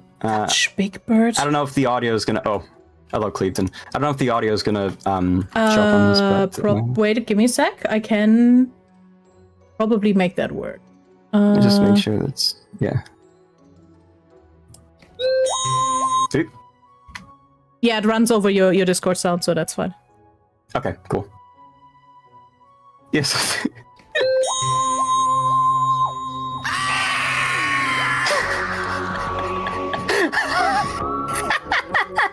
Okay. Yes, that's what I know. Sure. Yeah. That's my knowledge there. Damn. A few years ago, okay, we have in our city one big museum that is yes, art, but also a lot of like craftsmanship stuff, and they always have different, like every half year a different exhibition. And they actually had a Sesame Street, because Sesame Street I think had their 30th anniversary in Germany. And then you had this cool exhibition where you had all this stuff and history, and you had some of the puppets there, and that's so insane. Also, I have to show you my favorite German. I think he's only German. My favorite German Muppet. Sesame Street. Fellow. Sesame Street person. There we go. Look at him. See this? Oh, hello. Look at him. Hello, you. That's Samson. What a whimsical fellow. Samson is huge, and he's a bit slow, but he's kind, and he's a bit clumsy. He's kind, yeah. He's it. He's it. Yeah. Samson is everything. He's that guy. He is that guy. He is just this that friendship. That's awesome. Yeah.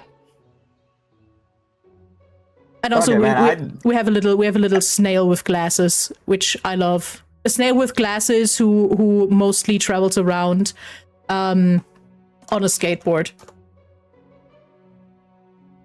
That you've just described the sickest thing ever. Let me show you that banger of a snail. God, I love Fienchen. Fienchen has always been my absolute favorite. It's reading snail, has glasses, and has a skateboard to go from A to B because everything else is too slow. That's brilliant. Yeah, that's German Sesame Street, and their best friend is a horse. Yeah. It's I don't. A horse. Yeah, a horse. Well, Howard, I think I'd like to meet this fellow. God, I love this. Yeah.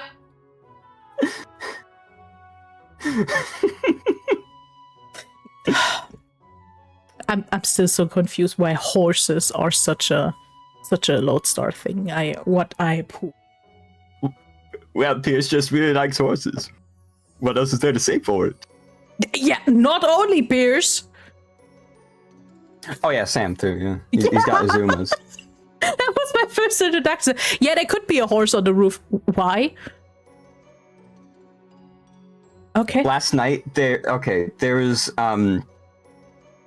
so there's like a highway bridge right by Ale Mary, right? That it's right next to the building that is behind the bar. Right? Yeah, and I even know that. Yeah.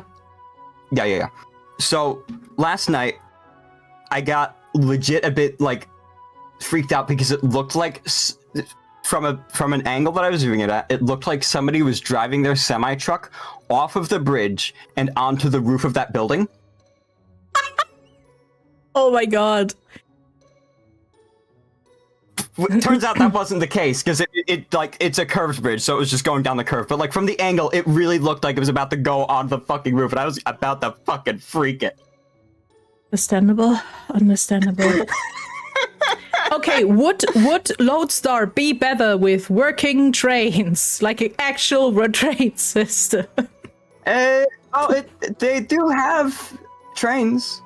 But on a bigger scale, would Los Santos be a better place with a working train system and like public transportation? Heist would probably be a bit harder, I expect, because they'd have to negotiate around the tram line, which is in Los Santos, but nothing runs on it.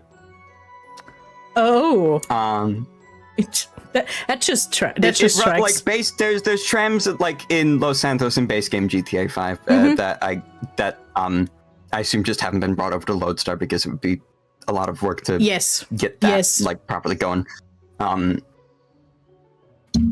Yeah, there's buses, I suppose, but bus is just it's just a bus into the train in Lodestar it's charming, but the model is a bit jank. Understandably so, but that just also reminds me that in Cyberpunk 2077, which is one of my favorite games ever, yes, Night City has a tram system.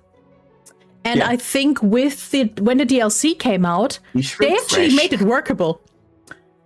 You get a Metro card and you can go into the stops and then sit there, and then there are like NPCs interacting, and you can look outside the window, etc., etc. You can just ride that train. Yeah. Oh my god. And people love this shit. Get Cyberpunk 2077 just so they can ride the tram. Let me see if I can find. Hey, Cyberpunk is a good game and people should play it.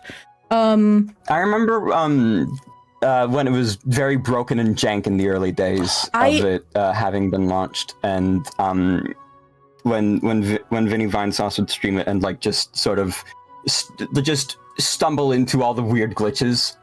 Yeah, can we talk about the game where where the core message is against corporate greed was fucked over because they had to crunch the release, and then they fucked up the release because of corporate greed? Thank you. Yep.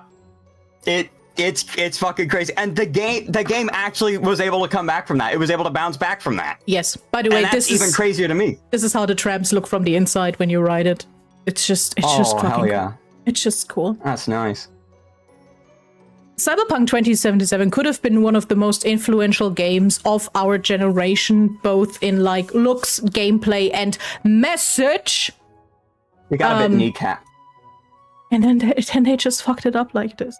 But if guys, and I'm very biased about that, but if you like open world games, if you liked Witcher 3, because it's the same studio, if you like adventure games like this, and if you love a dark, very doomed narrative, play the game.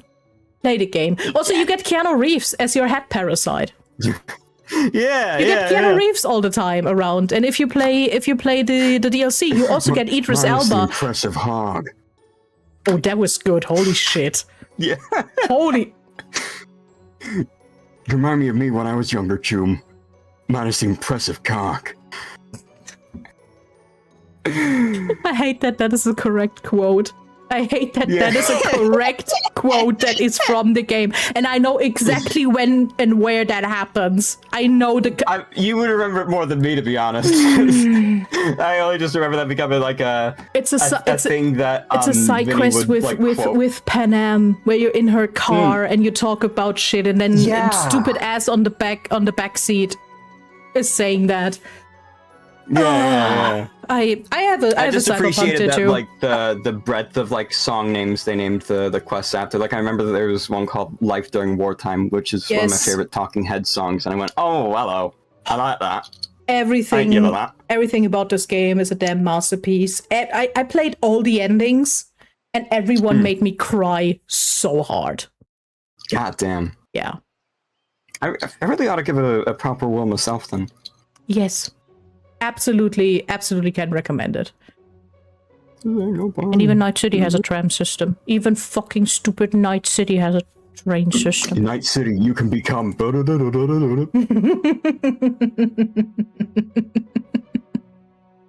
Also, my favorite Cyberpunk story is that before a DLC came out, they made like a tour in like 6 cities worldwide where they had like cool pre-events where you could play some gameplay. We saw an hour of gameplay exclusive, and we got a goodie bag, yada yada yada. I was there on one of those. That's fucking sick. And you actually had to apply, and you had to like write a little paragraph of why you should be there. And on the event, they actually were like, oh yeah, we read those. You were chosen based on those. We did not make you do that and then made a raffle. We read those. And I was like, oh. That's fucking sick. Holy shit. Yeah, it is. Goddamn. And mine was actually pretty good. I barely remember it, but I sent that to people and they were like, holy shit, yeah. But yeah. I respect that. That was really cool. That's really cool. That was actually sick. I met so many cool people, and it's just cool that you're like outside by a fire and you can just talk to the CD Projekt Red devs about shit. That was kind of cool. God, communities are so cool. Communities are so important. Exactly. And it's nice when there's something to like link communities together, like a railway. Perfect. That runs through towns into it. I knew it was coming, and it's still poetry. Okay. I actually still have some questions about at least one of your slides, because I need to see that again. Can we look at the petrol pioneers again? Thank you. Oh yeah. Because I had the urge to barge in, and then I just. Let's rewind. Backwards. That's so funny.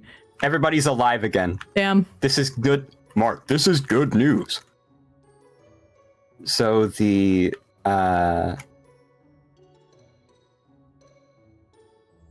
title slide here. This. Yes. Why is there a car glued to the front? Because that was what innovation looked like. Apparently. I love that it looks like they cut the engine and just not just the engine, but the front of a car and just hot glued it. Yep. Okay, cool. I hate that that's true. It is a pair of Ford Model Ts with a I think the body of a tram car stuck on. Hi Toki. Hi. And yes, trains. Somebody made a replica of this that they donated. The guy sadly passed away, but he did have it donated to the Colonel Stevens Museum at the Kenton East Sussex Railway. It also looks like it needs some eyes, because it looks like a mall. It looks like a dog. It needs eyes and floppy ears. I just pictured like googly eyes on it. Yeah, but also floppy ears. It looks like a dog with floppy ears, honestly. Yeah.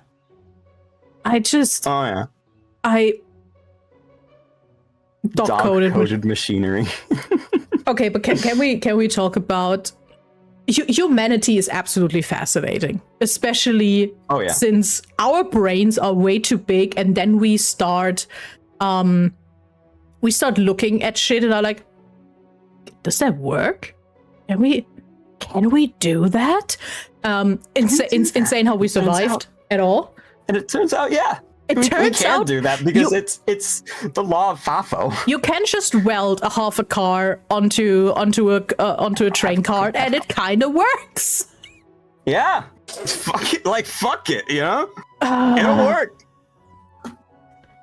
I've got a book on Also, you say in your text the WCP examples are less bizarre. I need a bizarre version of this. Oh yeah, I want to see how engineering looks. This one worked. This was the one that like Stevens had these for the Kenton East Sussex Railway instead of the WCMP. This never set foot near there. I just thought that like, oh, this is an example of the true wackiness of what like Stevens could cook up, but it came after the WCMP's rail cars. Is there an even wackier version of this? There might just be. Because this looks way too well put together. People ask if it can be done. Stevens had it done. Stevens the builder. Is that what I'm getting? Colonel Stevens, can we run it? Colonel Stevens, I don't know. Let's fucking find out.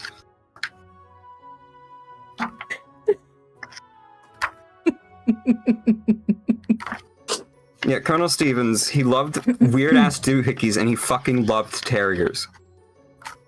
I read very recently, as I was doing a bit more like research, first to just sort of brush up my knowledge on the WCMP, and then to just like learn some more things about an attempted scheme in Ireland, where he contacted the Belfast and County Down Railway and asked, "Hey, do you guys want me to like build a light railway there, but like as like a sort of extension of your line between a few towns?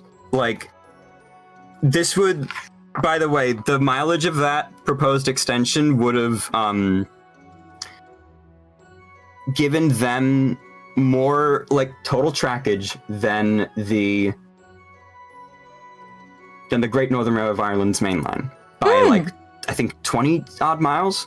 Wow. So that would have been very competitive. Yeah. But Stevens was like, yo, okay, let me fucking put you on. There's like direct like correspondence from him that said, so there's these very economical little steam engines that you can buy from the Southern Railway. Economical steam engines is such an interesting word now. It completely makes sense at the time, but now I'm like, knowing Colonel Stevens, he was talking about the Terriers. I mean, he used these on all of his fucking railways that could. Who's got to prove him wrong? But ultimately, it never went through. This thing in Ireland, because Irish railways use a different track gauge to the standard 4'8" that Britain does. We almost had Irish Terriers, yeah. Dude, you gotta check out these dogs. Let me put you on. Sorry, I love that he was talking about his terriers, yada yada, and then we're like, let me see the dog. And it, like, what dog? What are you yapping about? I'm talking about the train. I'm talking about that thing. Huh? Yeah. What do you mean? It'll run. Just give it new wheels. It'll run. And they sort of very politely declined, and then I think the deal sort of just fizzled out. I wanna give. Okay, Stevens is not one of those people where I wouldn't be like, come to the future, have some technology, have fun. I want to give Colonel Stevens an iPhone. I want to see what would happen. This is the like, same. Fuck it, bro. This is the same line for me as I want to give Diogenes social media. I want to give that ancient rage baiter Twitter.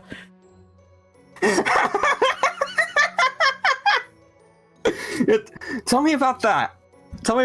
That's not quite my wheelhouse. Okay. Let me pull up some cool things. Diogenes is an ancient Greek philosopher who famously lived. That guy. It is the guy who lived in a barrel and told Alexander the Great, "Get out of the sun."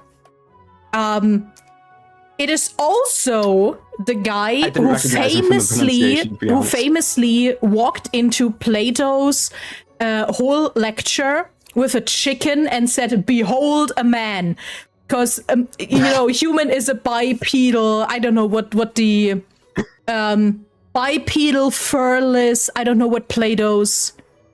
Yeah. Okay. No. Plato liked to. This is a man. Plato liked to interpret Socrates, and on occasion spoke of his definition of a man as featherless biped. Allegedly, Diogenes plucked a chicken and brought it into Plato's academy, saying, "Behold, I've brought you a man." Oh my god. Even funnier is the fact that Plato's name wasn't Plato. Plato was a nickname because that man was a wrestler. That is basically a nickname saying he was fucking buff. Imagine going into the lecture of a guy who could pile drive you with a plucked chicken and be like, "Behold a man." Yeah. Give that man Twitter. Give him It's like, no, he would literally be posting this shit. Wait. There it is. Yeah. This is a man. That's literally the shit. I mean, that is a man. That is a very okay, guys. Let me. That is a man. That is a very That is a man. That's a gentleman. That's a man. Diogenes to Plato, a fucking wrestler, you mad bro. What a fucking, oh my god. Mm-hmm. Yeah, please give him Twitter, especially Twitter. But yeah, he was one of the teachers of Alexander the Great, and it really, Alexander walked into this barrel and was like, dude, can you teach me? And he's like, get out of my son. To Alexander the Great, who at this point already had a solid reputation. Yeah, no, like, just what, fuck off, I'm busy. I can't believe that, I don't even know which classes, but there is a, or is it multiple, but there is a German publishing house for school books that is called Diogenes. And I'm like, yeah, thank you. Banger. Yeah. Yeah. Alexander the Great, more like Alexander the Vibe Ruiner, indeed. You ruined my groove. The groove. The groove. There's just living in a fucking barrel. Their court cases were also partly dependent on the reactions from the audience, and so I think a few times he just started flexing in court and won. Plato, probably. Yes. He threw off the Diogenes groove. +2. Incredible. +2. Oh my god. Plato's, oh my god, I don't know. Plato's first tweet would be, yo, check out my cave. Oh, good one. Good one. I think Plato's first tweet would be like a fucking Stan post of, oh my god, do you know how cool Socrates is? Yo, Socrates, it's a fucking cookie. God, he loves Socrates so much. It's ridiculous. It is ridiculous. Okay, I just remember that I did indeed make a tweet about Plato's cave some months back. If I were in Plato's cave, I'd be doing shadow puppets. Oh! Just to throw off the fucking allegory. Oh, that's fun. That's so fun. Oh my, okay, guys. Wait. Let me pull up an image for you guys so you get that this is fucking funny. I totally would. Because Plato's allegory of the cave is more real than ever. Okay. Also, if you guys ever listen to Sedated by Hosier, it also references allegory. Okay, the allegory is the allegory is that those people who live at the bottom of the cave only ever see the shadow puppets that are portrayed to them and assume this is their reality. And it is a whole metaphor of you actually need to step out and see the light to see truth. And this is just like Revolutionary Girl Utena. Yeah, and it is true now more and more. And it is perfect propaganda and everything. But it's like, yeah, you need to leave the comfort zone of your cave to actually see beyond the lie. Mm-hmm. Yeah. I hate that this is still so on point. Yeah. But yeah, the idea is that those people, since childhood, have only known that cave. And then the whole thing of, oh, yeah, they actually, perception shapes reality is absolutely correct. Especially if you know the truth, you can't go back to the illusion. Yeah. But if you would make shadow puppets, if you would make shadow puppets, that's fucking funny. That is not only breaking the whole metaphor, it's just funny on a very good base level. I love that. It's just a dumbass bit. I'm just silly with it. But it's also true. And by the way, this is also, hey guys, that is by the way a perfect metaphor for why art and creative perception is important, because if you would sit in that cave and would realize, oh, I could make shadow puppets, you would, with your whimsy little attempt, not only break the metaphor for others and then actually lead them towards their own truth of, holy shit, I can do shit on my own. Yeah. Yeah, because like you'd think that like somebody, sitting in that cave might just be able to turn their head and go, "Oh wait, there's people up there, aren't there?" One might think. Huh. Hey guys, did you know that this is also the reason why censorship and taking social media away from teenagers is horrid? Because it does exactly that. Thank you. It steals people's ability to learn. Yup. Why is my cat now going to the room and meowing loud? Hey, glad that you agree, my guy, but fuck. Yeah, Nat just woke up herself. I think I heard her do a little. Making shadow puppets in the cave effectively makes you a god in that reality. Okay, yeah. I am God. You could be. I could, dude. If I wanted to be, I could be. I searched up cave in my tweets just to grab that one, and I found another one that I thought was really okay. Caveman with executive dysfunction. Fuck, me spent so long cave painting, me forgot to go out and gather berries. Oog gonna be pissed. Oh, that's so real. That probably happened. That happened 100%. Dude was sketching cows on the rock wall and just went, fuck. Dude just found out what the right clay to water ratio is to make good paint, and just went through it, and then people come back and were like, you went nuts. I'm sorry, you were supposed to get berries with us, huh? Was I? What? Huh? Was I? That was... I don't know, that was, ooh. So nobody told me. It's not like we have clocks or something. Dude, check the fucking sundial. It was there in the itinerary. Oh my God. One of my favorite dumb bits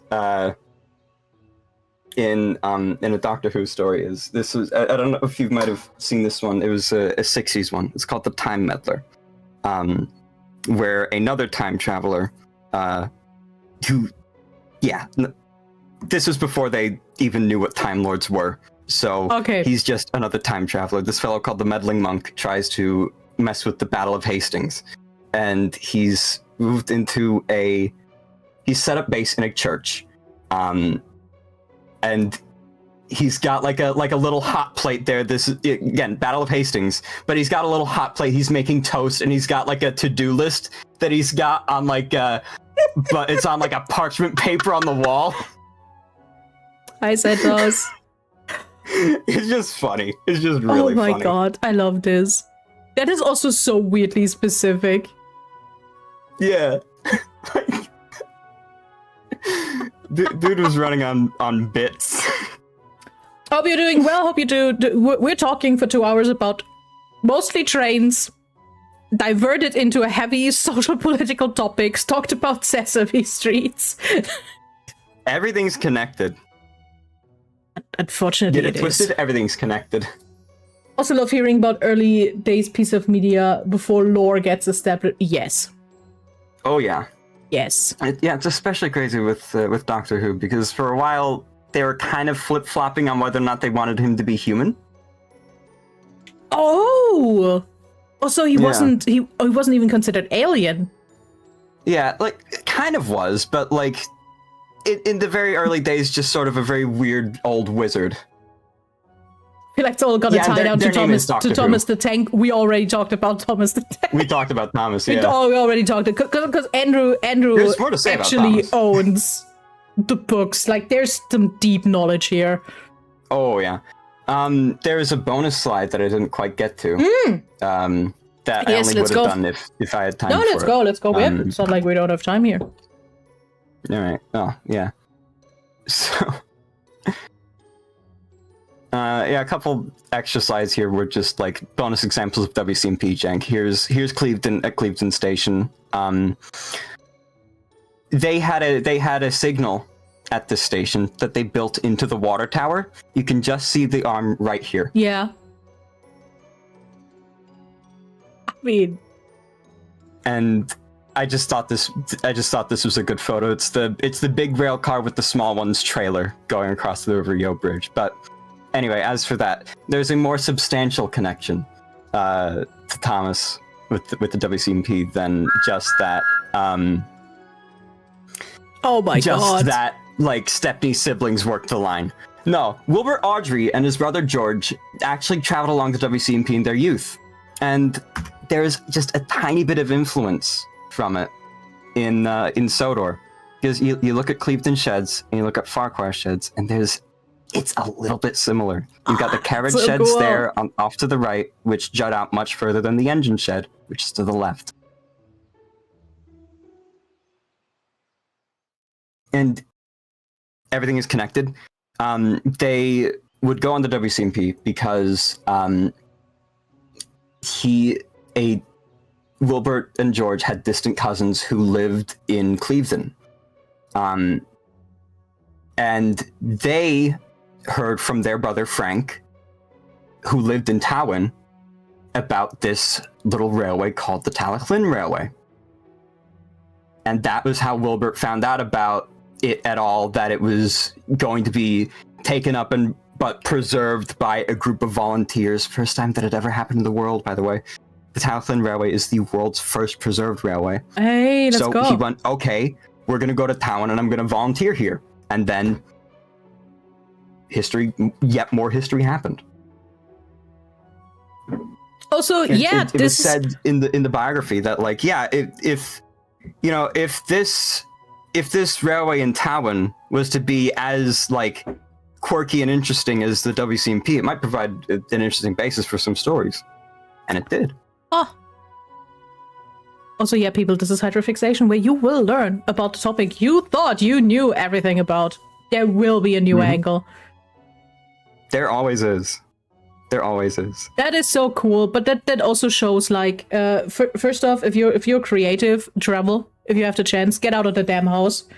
Oh yeah. In any way, you can also now travel on. Just look at other places. Come on, get inspired. And also, no matter Inspiration can come from anywhere. how silly you think your little interest is, make it into art. Make it into art. You never know what happens. Yeah. There's always something. There is always something. You could to be write inspired by anywhere. You could write With the next anything. Thomas the Tank Engine. You could, and lots of people do. Lots of people write their own little fan-made Thomas stories. Oh my god. Okay, I need to look something up now. Yeah. Oh yeah. Some friends of mine do very, very good ones. Humble brag. I do. Oh a my little bit of god, my own, there are. I just opened AO3. There are 2,293 entries for Thomas the Tank Engine. If I'm to recommend any, check out Mean Scarlet Deceiver. They do some very, very good ones. I just love that that's a thing. Yeah. Oh yeah. I Thomas model, the Tank trains Engine in and the Blender in Alien general. Invasion. Okay.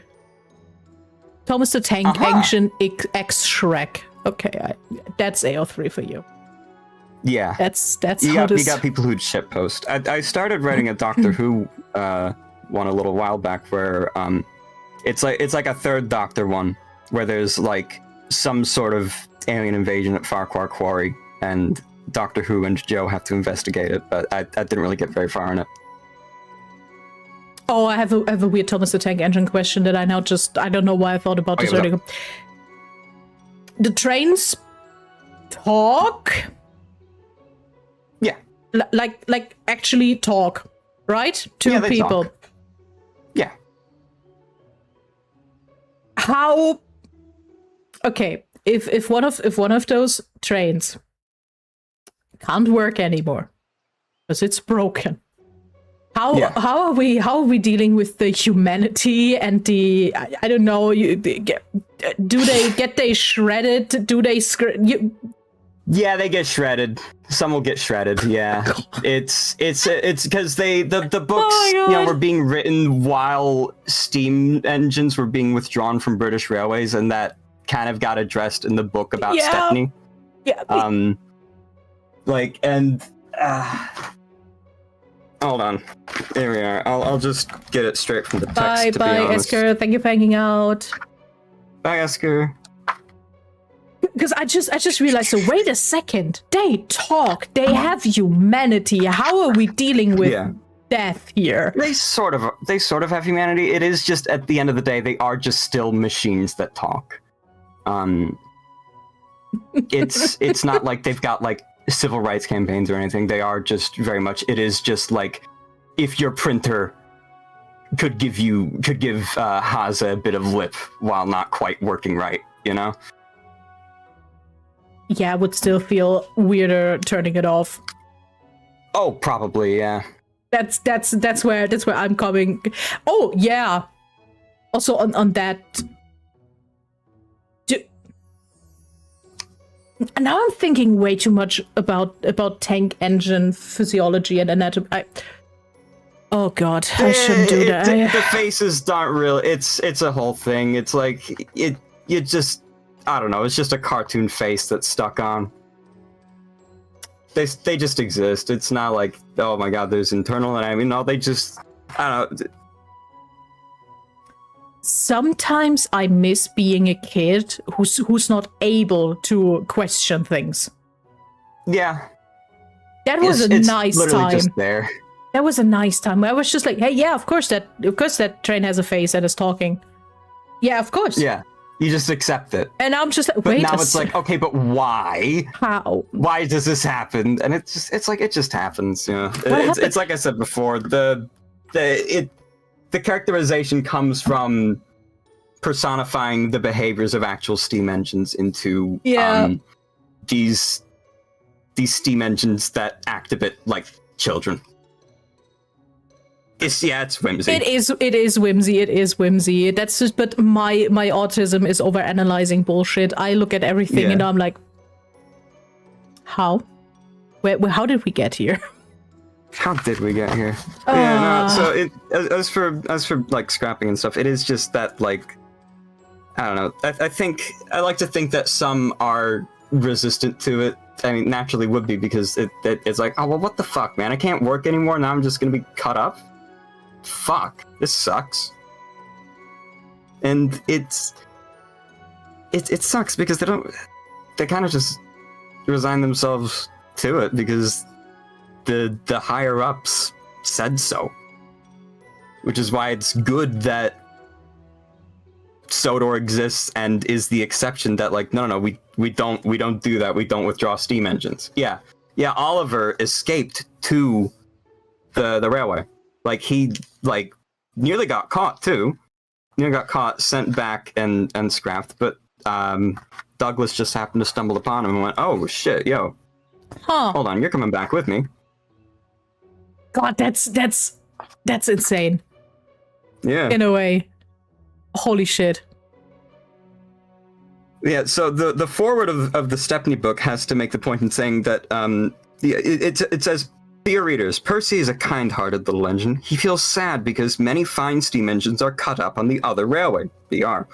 Percy's ideas, however, though natural for an engine, are a little muddled. British Railways officials are not cruel. They are sad to lose faithful steam friends and glad to help engines to go to places like the Bluebell Railway at Sheffield Park in Sussex, where they can be cared for and useful and safe. And this is true. Like, people under British Railways did actually like to help people to preserve steam engines. The quote-unquote horror of scrapping the books is less that scrapping happens and more the sheer scale at which it basically ends an entire generation, which it did. It pretty much did. There's like... So there are a lot of steam engines that are still around today, but there's so much more that have just been lost to time. Yeah, Will's right. It is like a dog pound. Just to not... Or indeed putting a horse out to pasture. By the way, just to not scroll over the questions. Thoughts on Choo Choo Charles? Choo Choo Charles? Seek Skelly Brew? It's just a bit silly. It's lazy. It's fucking lazy. It's funny. It's whatever. As a horror game, it's lazy. It's lazy as fuck. I don't really give a fuck about it. I never played it. I watched people play it and like just laugh about it because it's just a lazy game. Fucking mascot horror shit. Fucking whatever, man. It is. It had potential. Using like a sentient tank engine and make it horror has potential. Almost a tank engine is a well for that bullshit. It's just not well made. It's just badly made, and yeah, I don't know. If you want a train named Charles Horror, please grab Charlie the Choo Choo, which is a children's book. From Stephen King. Yes, that Stephen King wrote under pseudonym that is connected to the Dark Tower world, which is also is a whole other debate. Which is not quoted actually as like a reference or an inspiration for Choo Choo Charles, which who are we kidding at this point? It's the same name. It looks similar. What are we doing here, huh? Yeah. No, Will's also right. It's an unfortunate truth that happens to most of them, but there are the lucky ones who find a new home. Yeah. Yeah. It is exactly like that. It's a very sobering thing in the same sort of whimsical world of stories like, oh, Thomas left the guard behind because he was being silly, or James had to have his train mended with bootlaces, or Gordon was silly and fell into a ditch. An entire generation of steam engines has been destroyed and cut up and melted down for scrap because progress, baby, that's the future. Yeah. Progress would be one thing, but the fact that it's just war effort. A cricket ball falls into Stepney's train and the cricket players have to chase him to get it back. Oh, beautiful. Which is my favorite story ever, by the way. I love Train Stops Play. Okay, I actually feel like I need to grab the books at one point, at least like one or two, just to read through some silly little story. Yeah, the pictures in the books are beautiful. They're really, really beautiful works of art. They've inspired me so much with my own like stuff. If you would have a train Sona, what train would you be? I need to think about that a little bit, because what I I'm disappointed that there isn't an that answer. Matches my personality. There should be an instant answer by this point. You'd think there would be. I'm 26 years old, but no. It's hard to say. I think I would be.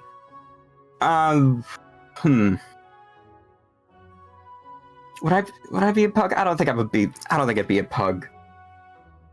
I'm not diminutive enough to be a pug.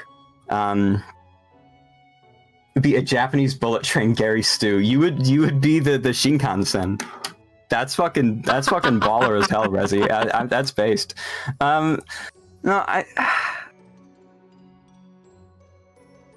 I see myself as something a little out of the way. So I think something probably industrial, maybe in the same vein as Percy. Because I do see a lot of myself in him, in that he's fucking weird and gets words a bit wrong for comedy. I can see that.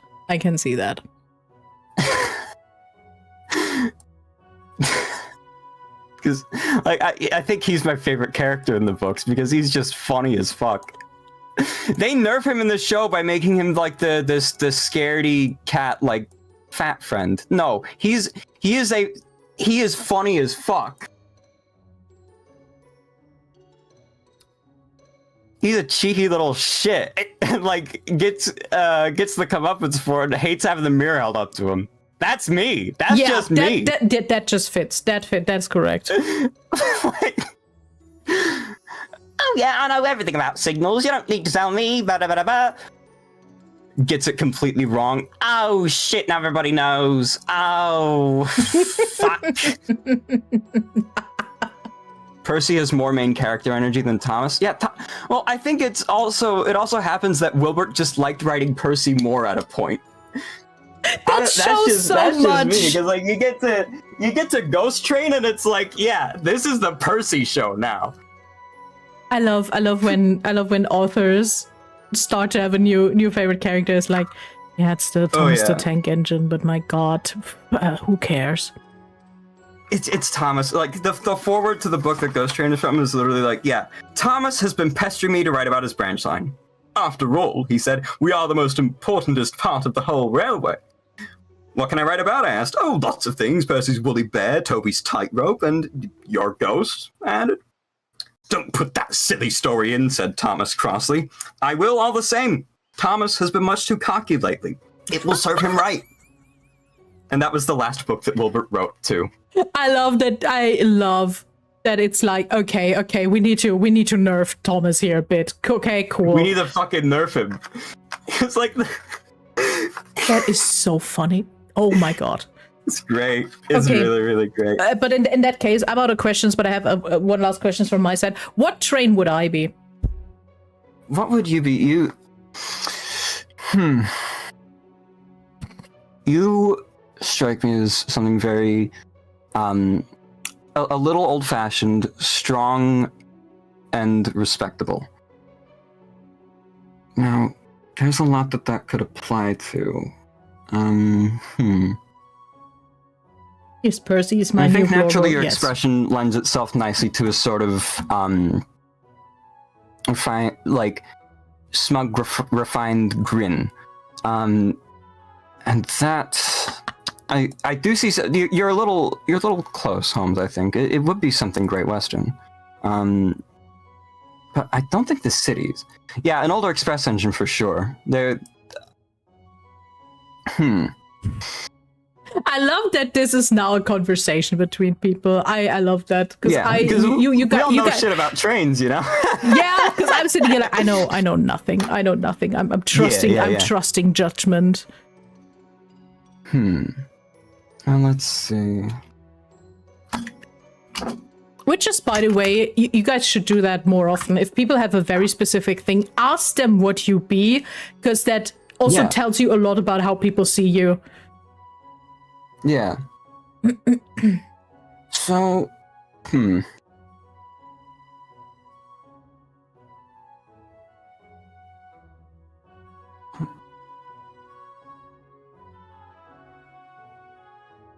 elegant, but not quite. So I will go with my pick would be the Great Western Duke Dog. A very sort of scrappy, but still has an air of elegance to it, class of engine, which actually were cobbled together from 2 different classes that had sort of worn out and went, okay, well, why waste these? That is funny. That is funny, actually. They've got one actually on the Bluebell Railway, which is where Stephanie lives, as mentioned. So yeah, here's the one that got the Bluebell. That's Earl of Berkeley, and I think I think it suits somewhat nicely. But if I can think of something better a little later on, I'll let you know. Like in a week. Here's why did you asked what train you are? Okay. Yo, Healy, I got a new train sonar for you. I found this. Check this out. I can see that. That's a good choice. Yeah, like the thing about steam engines is that like they do, just by looking at them, they do have personalities. There's something in their designs that really speaks to a sort of personality, and this is something that engine crews and indeed Wilbur Audrey understood quite well. Yes, join the Discord and pop something into the live chat if you think it might be better fit. Pop train pictures in the live chat, so everyone who wasn't here will be so confused about what happened. Exactly. But yeah, just that, like, as Wilbert would say, that like a steam engine will always tell you how it's feeling.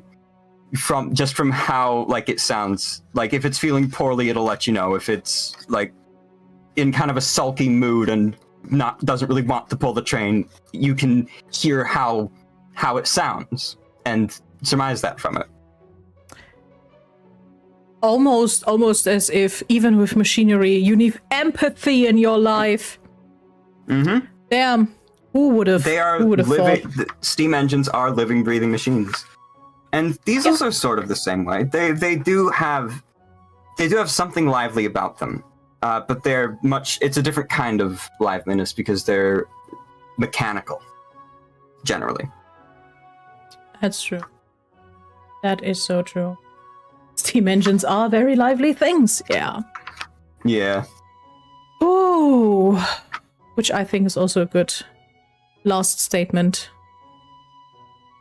2 hours and 40 minutes. Who would have thought? Fuck, I clicked the bot button. L. Leave the server, rejoin. Don't do it again. I have a bot button on my Discord that really just says, hey, if you're a bot, click it. I hate how many people. It's not even, you have like the rules, then you have the button, and then there's an extra message. It's not even connected, and people are still like, I will press every damn button. Yeah. Ooh, button. Let me press. No. Read. Yeah, you like it. It's literally the way I fucking clocked it. I know, and it happens so many times. You are probably the 20th person who did that, so don't worry, you're in very good company. Yeah. But that was almost 3 hours of train. I learned so much today. I learned so much stuff. This is ridiculous. Trains are for me just a transport thing, and I'm just like, okay, no, a lot happened. Oh yeah. Damn. There's so much to trains. They're never just one thing. Because I mean, like I say, everything's connected. There's the social aspect of them, and I think I tried to cover as much as I could with the WCMP here, and I did sort of blitz it. But yeah. Of course, that is. I mean, if you wouldn't have done that, you would still talk. I would still talk. So that is. I always talk. But hey, guys, if you are now interested in trains, first off, follow Andrew everywhere. Ask them questions. Yeah. That's an option, or maybe just open Google, go to a library, and Google, learn. Search up. Yeah, there's plenty of books on trains. You could even maybe, if you live in the right area, you might be able to find like a book or something. Excuse me, on like a railway which used to run through your area but doesn't anymore. Yes. Also, yeah, if you want to learn more bullshit, go ahead to the playlist. We have 20 other episodes. Yeah, and we finally got the train one this week. We finally got the train one, and there are only 2 episodes who are connected because they're both Warhammer episodes, and that's it. Everything else, we got everything from Warhammer to Homestuck to Digimon to Minecraft to the history of maid cafes to the band Ghost. Interesting. Ghost mentioned. I don't need to guess whose one that was. No, and it was the first episode. It's incredible. Yeah, that's right. Yeah, Flapjacks was the first episode. It is the best format I've ever thought about. It's so much fun. It's a great format. I really, really love this. I don't know if you do repeats. Probably not. But I'd be glad to come on again to talk about something else if you'd ever have me. I mean, I just don't know what that would be. Depends. But sure. If you have a topic, why? The only thing I don't do repeat-wise is topics. So hey, if anyone else want to talk about Steam engines, you're done. You lost. I'm sorry. It's not gonna happen. You're done. You lost. Sorry, bucko. Yeah, I made the exception for Warhammer because the first episode with Nitro was like, what is Warhammer 101? and the Yeah. other episode was one specific faction, because Warhammer's just too big. I was like, Yeah. okay, we don't have It's to... like trains are too big a topic to really narrow it down to, so I that's why I just went for the WCMP. Yeah. But hey, that also means steam engines, out of the window. Trains, you have to make a good case that I'm like, yeah, okay, Yeah. we will do this again. We will do this again. That being said, guys, I can't even tell you what the next episode will be because I'm unsure yet. Because I didn't plan that yet. So there might be one end of the month. There is probably one in September. And then there will probably only be one in September because, my God, I need to chill. I need to do other things. And I'm going to Vexpo next month. So Woohoo! I need to work on shit. That being said, you got anything to advertise next time you stream, whatever? I actually don't know what the next thing I'm gonna stream is, to be honest. It's very hard to, I've just got nothing planned. I've been kind of in and out with it lately. But, you know, it just follow my channel and my socials and I will, It will happen. Yeah, I'll say like when I might be going live, or when I'm thinking about streaming. And if you are following my Twitch, change the notification from personalized to all. Yes, do that. It's horrendous out there. It is like I cannot believe that they did that. It's utterly horrid. It is. It is.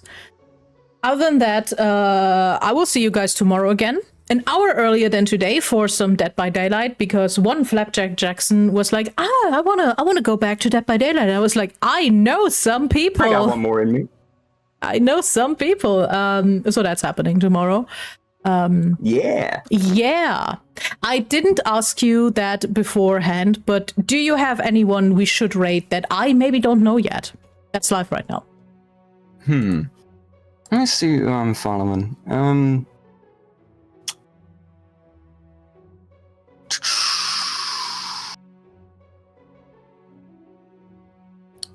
You know, somebody I've been talking with a little bit recently, who is in Lodestar and is streaming it right now, is Chill Pill VT. What a good name. Nice. What a good name. Yeah. I think at the start of the week I told them I was doing this, so I think it would be a good closure to the circle to raid them. And playing Lodestar right now, is that correct? Mm-hmm. What is that delightful little profile picture? What is okay? I haven't asked, actually. That is incredible. It is a delightful little creature. It is. Okay, then we will do that. You know how this goes. I will start the raid. There will be raid messages. You Thank guys you be nice so also. much for having me for this, Helia. Of course. Thank you so much. Thank you so much for being here. You know I love to yap about trains. Yes. And, And that's why I have this. The whole thing of why the show exists is that I'm interested in learning a lot of things, but I do not have the damn time. And other people know stuff, and then we can just yap. We can just yap. Also, we are raiding into a Lodestar RP, which means do not be sad if Chillpill doesn't react fully or something, because it's roleplay, might be in character. We know how it goes. Yeah. Other than that, yeah, thank you for being here. Thank you for yapping. Thank you guys for being cool and staying here all the time. We learned so much. So much was learned today. Yeah, Holmes, you might want to use the emoji one instead of the... Yes, that's why there are two versions. One's the emoji one for non-subscribers, and the other is, exactly. Yeah, that's the one. Okay, I will see you guys tomorrow. You better fall, Andrew. Please do not... come to my Discord. Do not fucking press the bot button. I'm getting my sunstone now, by the way, just on the way out. Forgot to grab it before. Okay, we're out. Bye-bye. There we are. Okay, goodbye, everybody. Thank you.